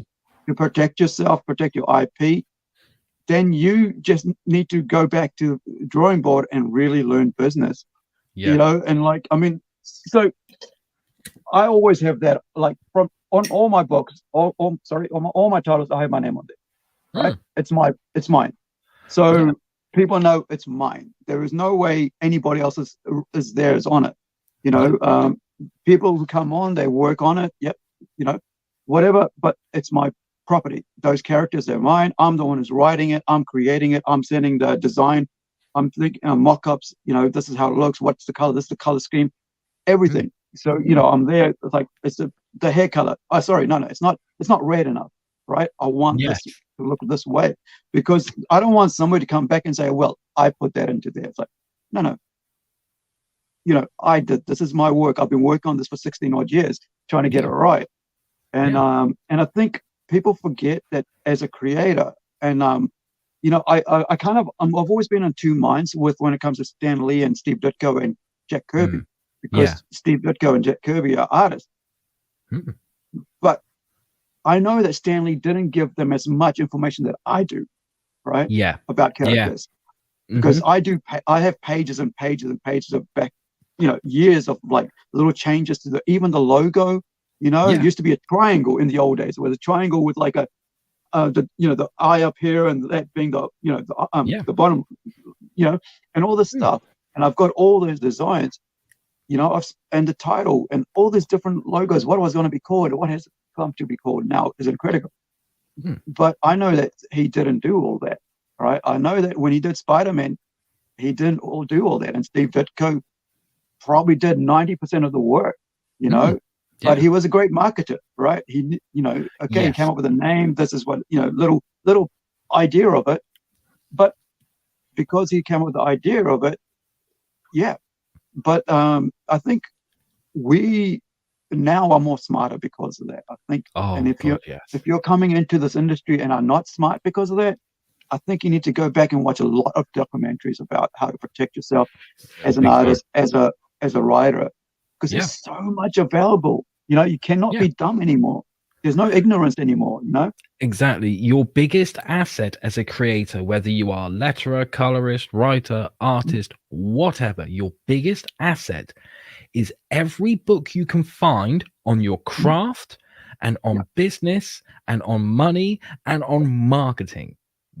Devour them. You should be reading every single damn day. And if you don't have anything new to read, reread what you've already read, because you will discover stuff in there that you missed the first time round, and it will help you so much. I like I said before, I've worked with publishers, so I know how it works. You do get the occasional publisher that will come along to you and say, hey, I want you to help out on this project.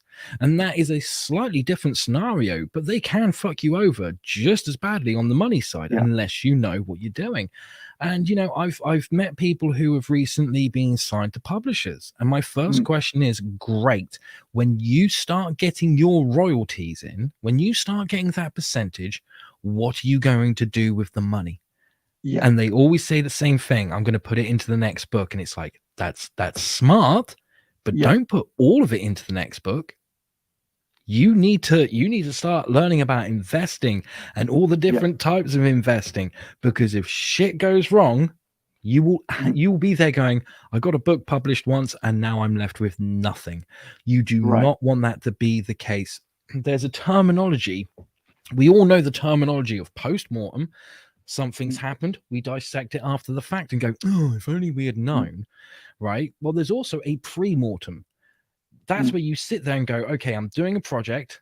Now imagine that in 6 months' time, the project is out there and it's failed and it's because of me. What happened?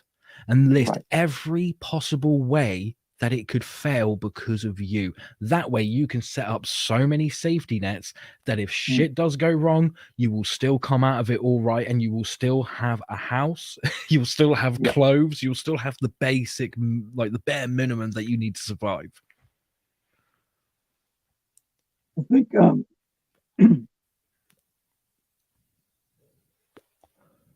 I wonder, like, you know, with this with the strike with Hollywood and stuff.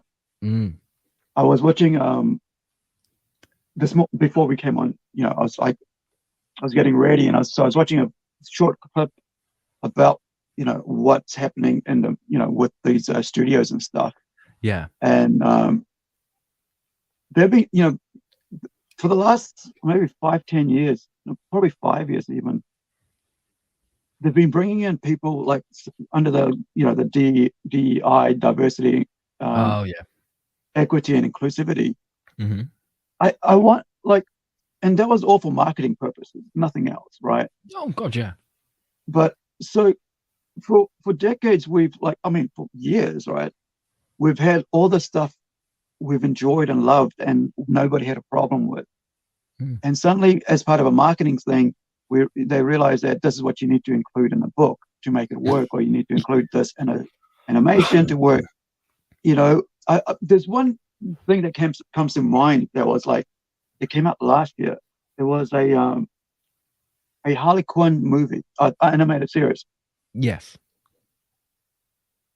All the characters in it were token versions of their ethnicity, their voices. Yeah. And I felt so angry that you'd have to have a black character speak like an African, like an African, right? Yeah. And because, like, they couldn't just speak normal, you had to have like an Indian person speak like he was from mainland. Couldn't be from anywhere else, right? He couldn't be from Canada, couldn't be from Fiji, couldn't be from Australia, or couldn't be from New Zealand. You had to have an Indian character that sound like someone from India. And then with Asia, like I think they had a Chinese character had to speak like it was an Oriental, right, from the old days, you know, and not that he could. And I find that, like, these things that they're doing are actually the opposite of what they mean to do. Like, we've had beautiful works. Like, I mean, look, despite what it was, like, we've had Cosby in our lives in the 80s, you know, Fresh Prince, you know, we've had all that. We've had such great, you know, stories and characters from all nationalities, and we never had a problem with them. Suddenly somebody decides it's a great marketing scheme if we just shove all this stuff in here and expect people to be agreeable with it. Yeah. Now, and so on the podcast, they were saying like this morning that all these top heads of like these fake jobs, DEI jobs, they got fired. They got let go. Yes. And so now this whole this whole strikes is allowing for the studios to reinvent themselves again, go back to the old ways. Go, okay, problem maker, okay, sorry, not gonna hire you back. Activist, not gonna hire you back. Can't take a joke, see you, that sort of thing. Yes. And I think, we find that like for the independent circuit, which is what I love, is that you could just do what you want. You could basically write the story you want. You don't have someone, hopefully you don't have someone going, yeah, you need to put this character in there or that nationality or else it's not going to sell. Like, well, if I put in there, I'll put in there when it feels like the story needs it. Because, because I think, like nobody, like here's the thing, nobody knew Clive Barker was gay until Clive Barker said he was gay. Exactly. Right? I've enjoyed his work forever. It doesn't even matter to me he's gay. Right? Yeah. I it's even just doesn't matter. I don't care what someone does in their bedroom. I really don't. Yeah. And I shouldn't have to. Exactly. I don't care what nationality somebody is because all I want is their books, right? So I'm going to read Alan Moore because I like Alan Moore. Exactly. Right? And I'll read Garth Ennis because it's Garth Ennis. He's not because he's Irish. Yeah, that's why I like his book. Exactly. I like Garth Ennis because I love his work. It's amazing, and he's one of my favorite writers. And especially when it comes to comic books, I'm not going to worry about whoever else. All I get to want to know is the story good? Are they a good writer? Is the art good? That's all I care at the end of the day. I don't want to have people shove down my throat what they personally feel about how I should think or how the audience feel. Because I think as a writer, we're creating something that we are putting out from our own heart and soul, and we understand what we're trying to do. And the market will find us if it's good, and if we market it right. Absolutely. I've been saying for quite a while, everyone was calling it the culture war. And yes, it was a war that involved culture. It involved culture, but it wasn't about culture. What it was is it was a war of narcissism. It was two sides who were equally as narcissistic as each other.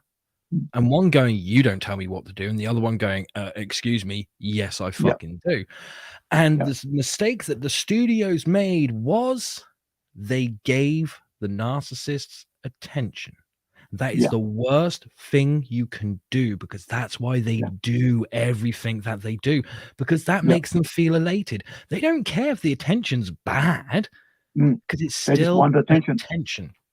Yeah. The best thing they could have done is they could have fucking ignored them, but they didn't. And now they're in the situation they're in, where I think it's Disney so far in the past year has lost 900 million minimum on its movie releases because they I mean, with this Indiana Jones, right? That'll be like 330 million US.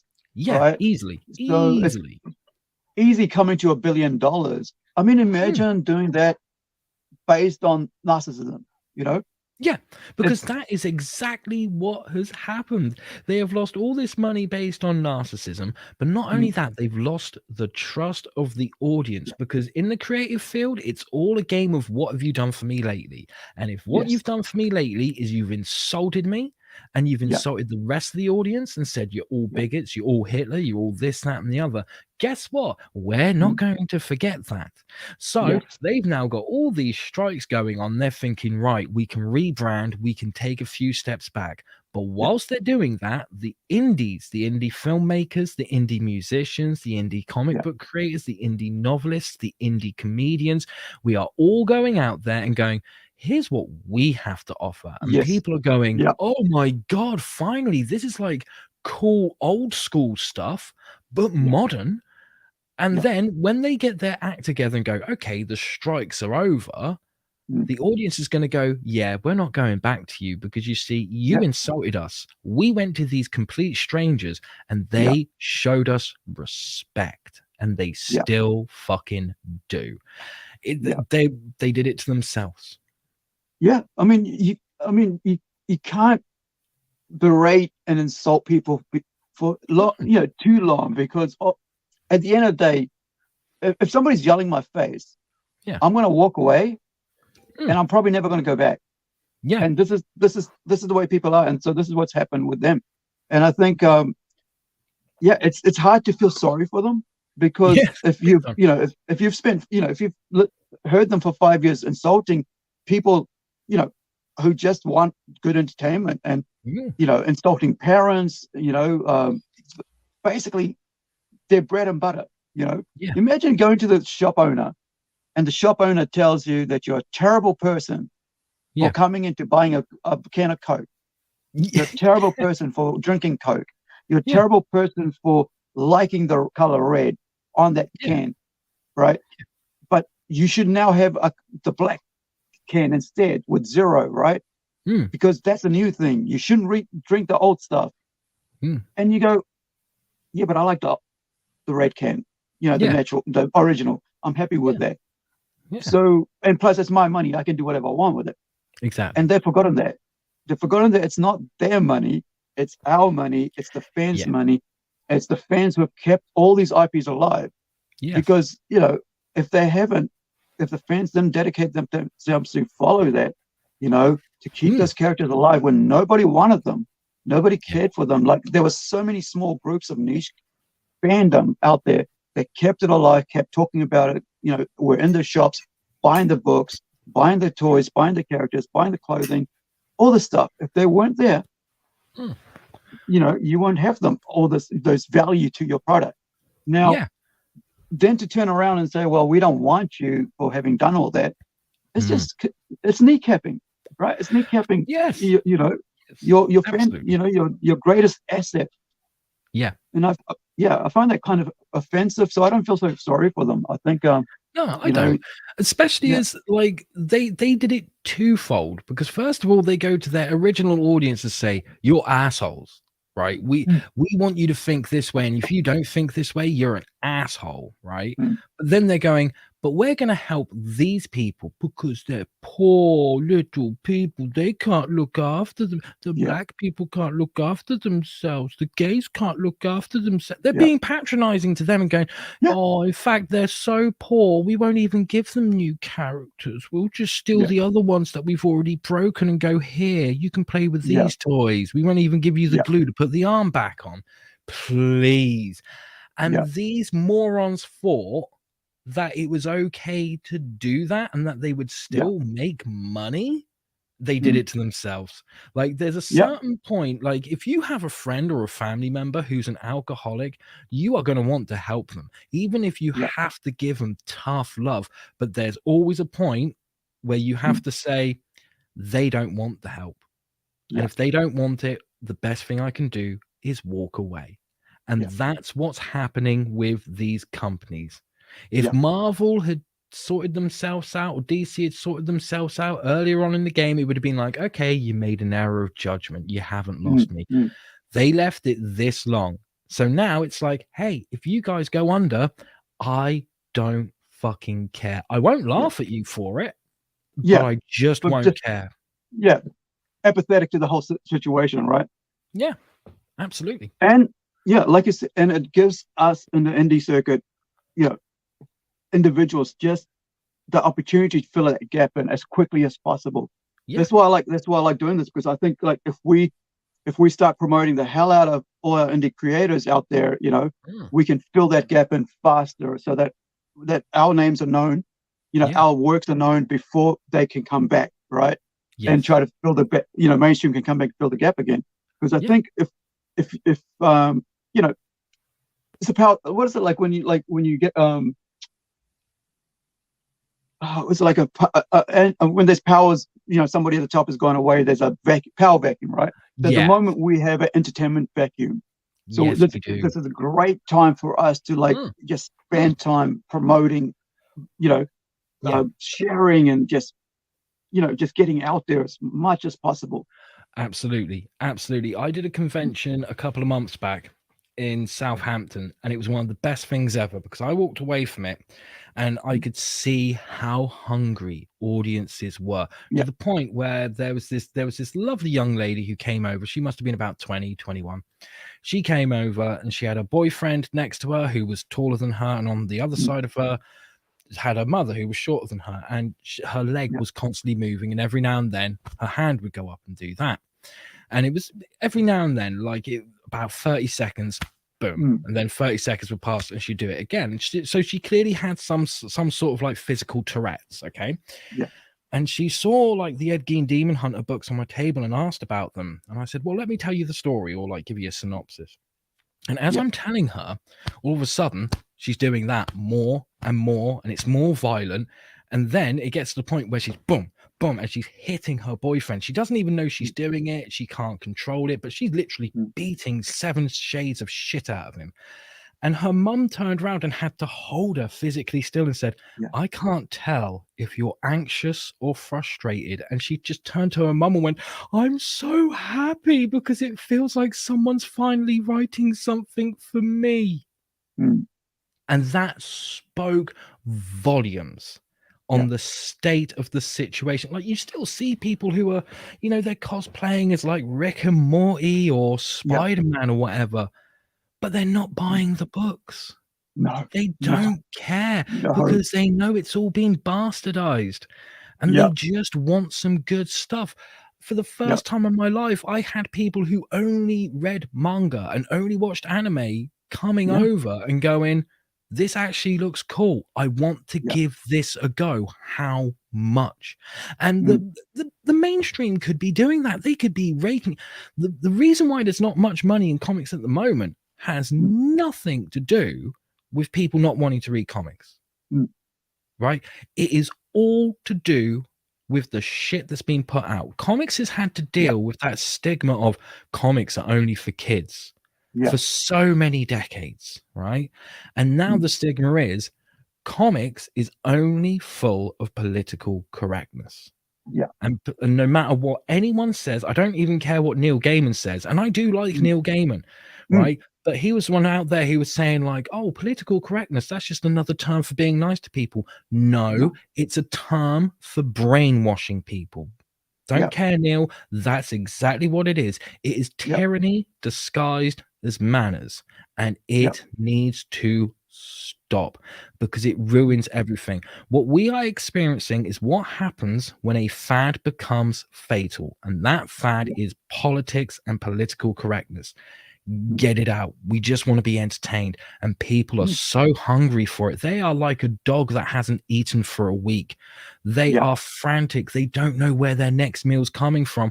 So of course they'll consume anything that's thrown at them, but only for so long and only so much. And now they're like, you know what? I'd rather die of starvation than deal with this bullshit any longer. I mean, like, I've been a fan of, you know, like a comic collector and reader and fan since the 80s. I finally had my own money around probably about 88, 89 when I was working, you know, when I was 16, 17, I was working for myself. I spent $60 a week New Zealand way back then, right? In 88 on comics and a week. You know, that's like a third of my income after paying the rent and stuff. And maybe more than a third actually.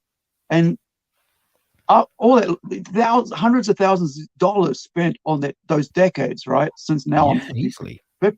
So up till about 2015, I was buying comics every week. And not only that, even recently, I was still buying comics every now and then. But then at the end of last year, I just went, I just can't do it anymore. I just can't. I just can't read these comics anymore. So I just switched and went to started buying toys. You know, and you know, I just started spending all that money on toys. Like, you know, I spent. Why am I going to buy, you know, a $10 book that abuses me and tells me I'm a bad person, and then or can I just buy a $30, you know, $30 McFarlane for New Zealand, right? $30 McFarlane figurine and enjoy playing with it and having it on my shelf, and I'm happy. The figure doesn't yell at me. Exactly. Right? The figure doesn't try to groom me into falsely believing their ideology or propaganda they're trying to tell me what I'm an evil person. It just sits there and looks really cool, you know. Yeah. And it's, I don't need those views. You know, reality is as messy as it is already. You know, I don't want to be in my fantasy world and be abused as well. And I think, you know, that times, you know, yeah, I just can't feel bad enough for, you know, I don't feel any bad for the mainstream comics anymore. I just don't. And that's why I'm out here, you know, promoting independent comics when I could be easily talking about the next Joker, you know, or the Iron Man book or anything like that. I don't care, you know. I just don't anymore. I'm empathetic to the whole industry now. Yeah, and that is how so many people feel.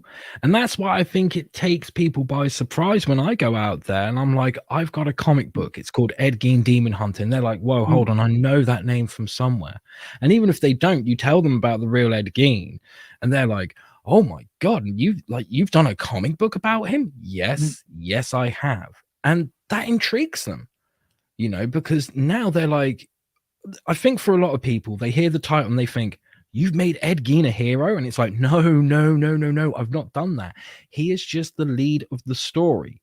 But people are still picking it up. They're reading it and they're getting to the end of it and going, you made me feel something for this guy. You made me cheer for him, even though you didn't shy away from the fact that he was a horrible person who did atrocious things. You didn't shy away from that, and yet I still got to the end of the book and went, I want more. This character's awesome. Yeah. You know? That's how desperate people are that I can. That's what a horror. That's what a horror comic's supposed to do, right? A horror story's supposed to do. I mean, that's why we watch like Nightmare on Elm Street, right? Yeah, because we don't want to see the kids live. We want to see Freddy Krueger slay them. And then we want to see one of the kids go, aha, I figured out how to beat him. Yeah. You know, it's a safe scare. And that's exactly what Ed Gein Demon Hunter is as well. I always say to people when I talk to them about it, like, you know, on the surface, it's a fun adventure horror story. Right. Underneath the surface, it's the story of an old man who's coming to terms with the fact that the mother he loved and adored all his life never loved him and was abusive towards him. It's a story about feeling comfortable in your own skin. And that makes it so much more special. There's no point in there where I go, it's a story about if you kill people, you're bad. If you've ever thought, oh, I could kill them, then you're evil. No, it's just going, look, we are human. As humans, we are complex. Here, let me show you just how complex we can be. Yeah. I think we're not black and white. You know, like as humans, there's so much things that are, you know, that go on in our heads and as people. And I think them, you know, like the mainstream trying to put us into like boxes never works in the long run, because one thing we are as people who read stories or as people who consume entertainment is that we're very smart. Yes. We've had decades and decades growing up as from children, right? From the moment we could watch, you know, cartoons on TV or something like Paw Patrol or whatever, you know, or Bluey, you know. From that moment, we've learned what a good story is. You know, what character arcs are. We've learned what you know, how a good story works. We've been glutton. Right, we've got 80 odd years of comic books that we can go back to read, you know, and so with the mainstream doing what they've done in the past decade, most people basically say, well, I don't need to buy the new stuff. I'm just going to go to the past. If I'm going to buy new stuff, let me try something totally different. Let's go to the independent circuit and look at what the indies are doing, and that's where it's stuck now. It's like, we'll go buy old stuff. And I've noticed, like, stores are basically are selling more of the old stuff than the new stuff, alongside manga, of course. Yes, you know, absolutely. And so the market for older comics have gone up in value, even ones you wouldn't think was worth, more than $1 is now up to $10 or more even, because Yeah. people are trying to fill in their collections rather than, and they think this is the best time to do it, rather than Yeah. buy new comics and waste money on paper that's, not the stories aren't even the value of the paper that it's on. And Yeah. I think this is a huge learning experience for the mainstream, right? And I think it allows for books like Ed Gein, right? It Yeah. allows for people to get out there and do risque stuff. Like I was, we were talking earlier about mature content, females writing under pseudonyms, males writing under pseudonyms, right? Vice versa, because they're able to get a platform like Kickstarter or Indiegogo or any other crowdfunding thing to help them become retailers or publishers themselves. Yeah. And so let's talk about your book, right? On the retail side of the top, you've got your website here. It's let me just pop that up. It is luciferstorm.com. Yes. And we've got a couple books here. This is the 4. Now, are these all complete here, these books, or? Oh, yes, they are all complete. It was a 4-issue miniseries, so one whole story across 4 issues. It's available in single issues, both print and digital, and you can get the trade paperback version in print as well. When we first started this book, we went to 3 different publishers saying, "Hey, would you like to take on this book?" And they were all like, "The writing's great, the story is great, the art is great. It's about Ed Gein. No, we want nothing to do with it." And so I gave up on that. But now there are 2 publishers who are interested in the book, with a possible 3rd in the works as well. So I have no doubt that this book will eventually hit the mainstream market. So at the moment, you can only really get it through my website. So shipping is a bitch. I'm not going to lie. But hopefully by the new year, that will change and it will have worldwide distribution. It'll be a lot easier for people to get hold of. Awesome. So introduce us to the characters here, because we got Ed Gein, you got the dog. What is that, a dachshund? It's a bloodhound. Bloodhound. Yeah, that's Ezra. When we first meet Ezra in the book, he's actually a hellspawn who is the right-hand man of Satan. And but what happens in this book is this takes place 7 years after Ed Gein's death in 1984. So this takes place on what would have been his birthday in 1991.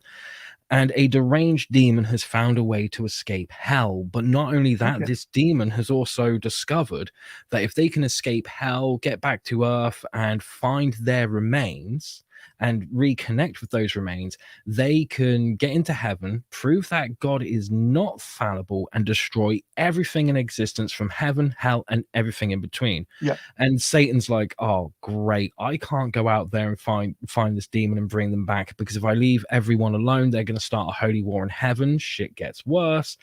And I don't want everything to be destroyed, because that includes me as well." So he thinks to himself, "I need a demon hunter. I need a damned soul that I can send back out into the field. And who better to go after a deranged demon than a deranged maniac?" So he goes through the list of serial killers and he's like, "Well, if I send Gacy or Bundy out there, they're going to be like, screw the universe, let's kill some hookers."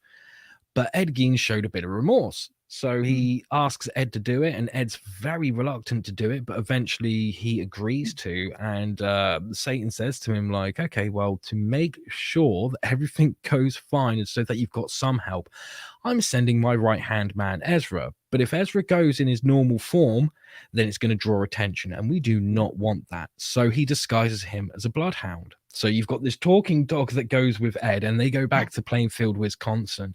And, Ed needs to learn how to overcome his internal demons in order to capture the demon. Because, okay, this is a little bit of a spoiler, but I've found now that when I tell people about this, they're like, "Oh my God, that sells me even more on the book." When you get to the end of issue 1, you find out that the demon is actually his mother, Augusta Gein. So that brings a whole new dynamic to it, because, and that's one of the reasons why I say it's a fun adventure horror story on the surface, but underneath it's this more dramatic story, because Ed was so terrified of his mother. He loved her so much. He didn't want to like upset her or be seen as a failure in her eyes because of the abuse that she gave him. And he had such a strong Oedipal complex, and he was an undiagnosed schizophrenic as well. So after his mother died, he kept hearing voices in his head that sounded like his mum saying, "You need to kill that woman because she's a harlot. She's this, that, and the other. She's a whore," and stuff. And this is Ed coming to terms with the fact that part of the reason why he did what he did is because she abused him to a point where he snapped. That was it. Everyone was so cruel to him because of how she treated him, but he still carries that fear even in death. So when he finds out the demon is his mother, he's absolutely terrified and doesn't know what to do. Because part of the reason why he agreed to do it is because he's like, well, if I actually succeed, my mother will be proud of me for once, and I want to know what that feels like. And then to find out it is your mother, just adds a great dynamic to the whole story. One of the things, it's like, this is the Psycho story, right?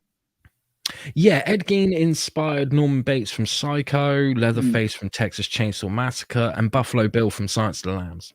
One of the things I remember back in the 80s, late 80s, there was a punk band, thrash metal band, sorry, I should say, called Acid Rain. REIGN,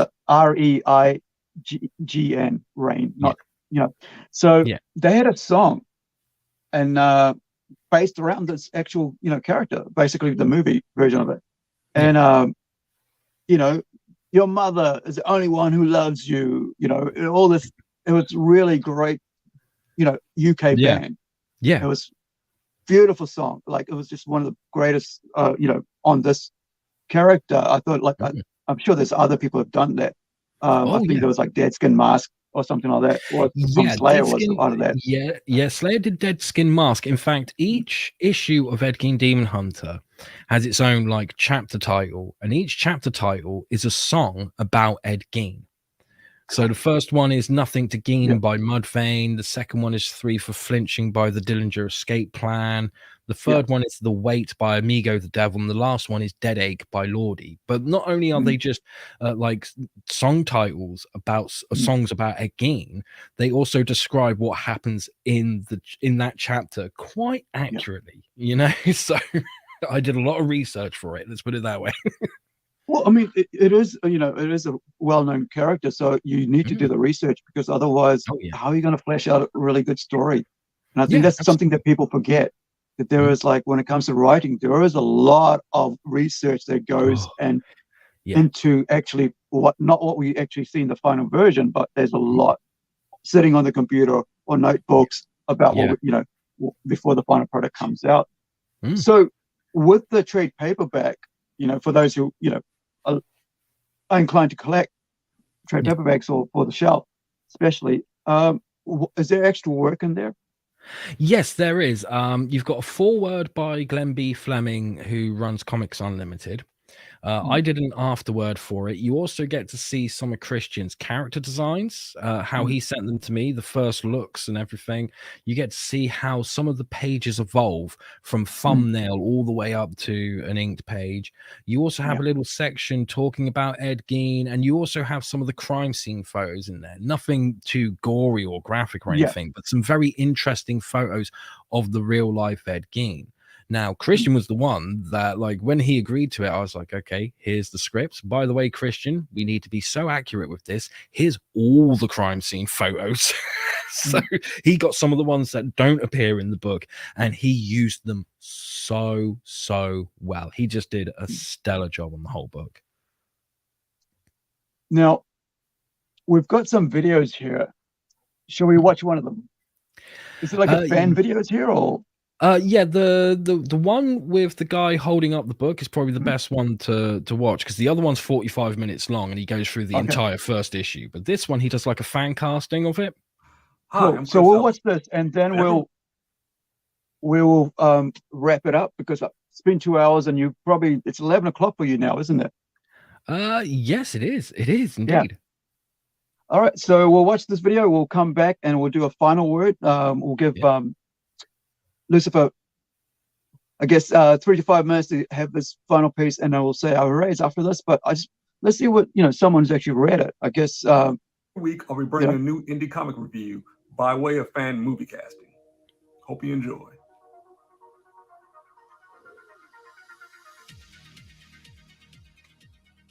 A rogue demon is on a quest to kill God while causing a bloodbath on Earth in 1991. Satan has recruited the notorious serial killer Ed Gein to track down the demon, and in return, he is promised to be reunited with his dead mother. Can Gein carry out the mission? And is all what it seems? Find out in Ed Gein, Demon Hunter. Ed Gein, Demon Hunter. Written and created by Lucifer Storm, Pencil and Aches, Christian Rossi, and edited by John Wakefield. This book has it all. It has gore, horror, little comedy, a little heart, a real-life serial killer, and lots of monsters.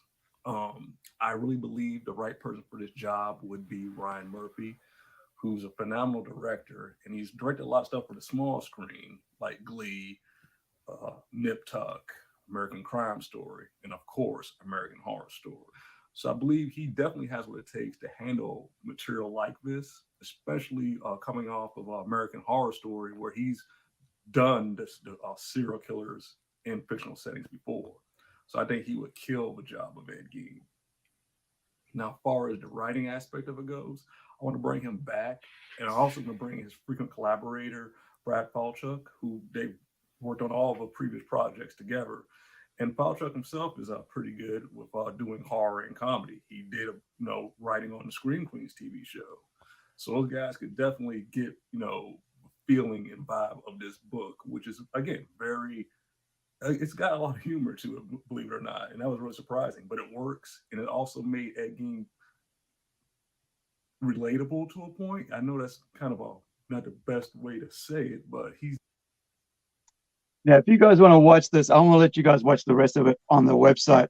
And of course, give the guy a like and a sub.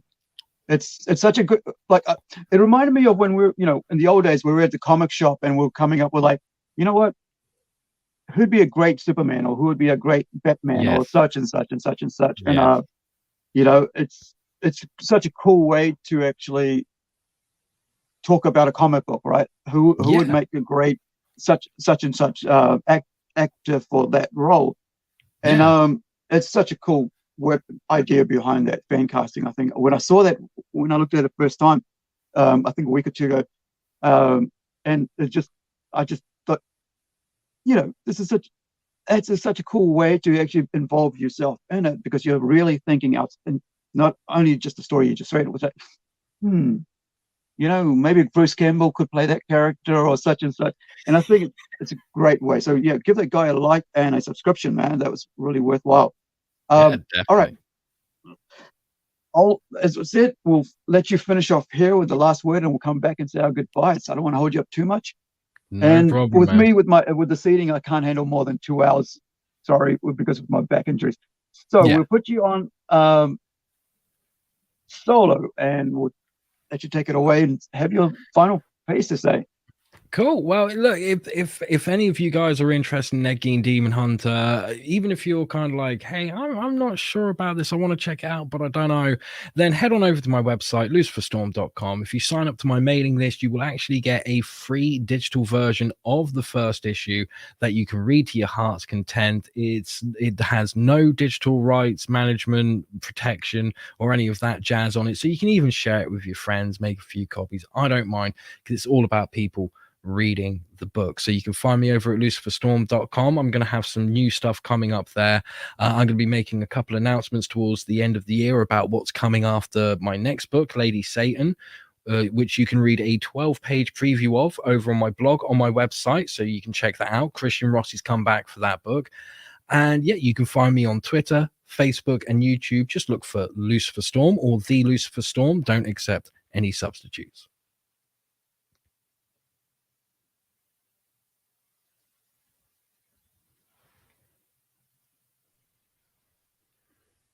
I think you're muted, aren't you?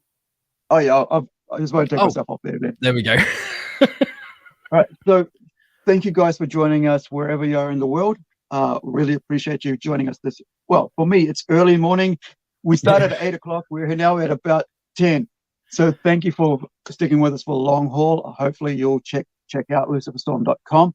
Do you have any social media pages that they can, click onto, follow? Yeah, Facebook. I'm over at Facebook. I'm over on Twitter. I'm over on YouTube as well. Those are the main ones that I use at the moment. I haven't been doing much on my YouTube channel of late, but I will be returning to that because people really enjoy it when I do videos about here's how you write comics. So that's the kind of stuff you can expect on there. Awesome. So thank you for joining us. Please leave a like or subscribe. And if you enjoyed, please share as well. Leave a comment. It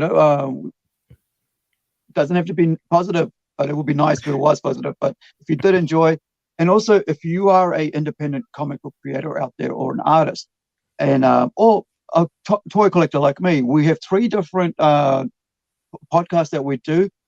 We've got PlungeCast, which is for all ages, PlungeX, which you're watching right now, with mature content, for grown-ups as such. And also we have the toys collecting and unboxing series as well, where we get like guests coming on to talk about their collections, etc. So there's a comment here. Let me just see what the last comment for today is. There we go. Thank you, and get 40. Great interview, says. Thanks, mate. Thank you, sir, ma'am, whoever you are. Appreciate it. And like I said, please like, subscribe, and we'll see you next time. Thank you to my guest, Lucifer Storm.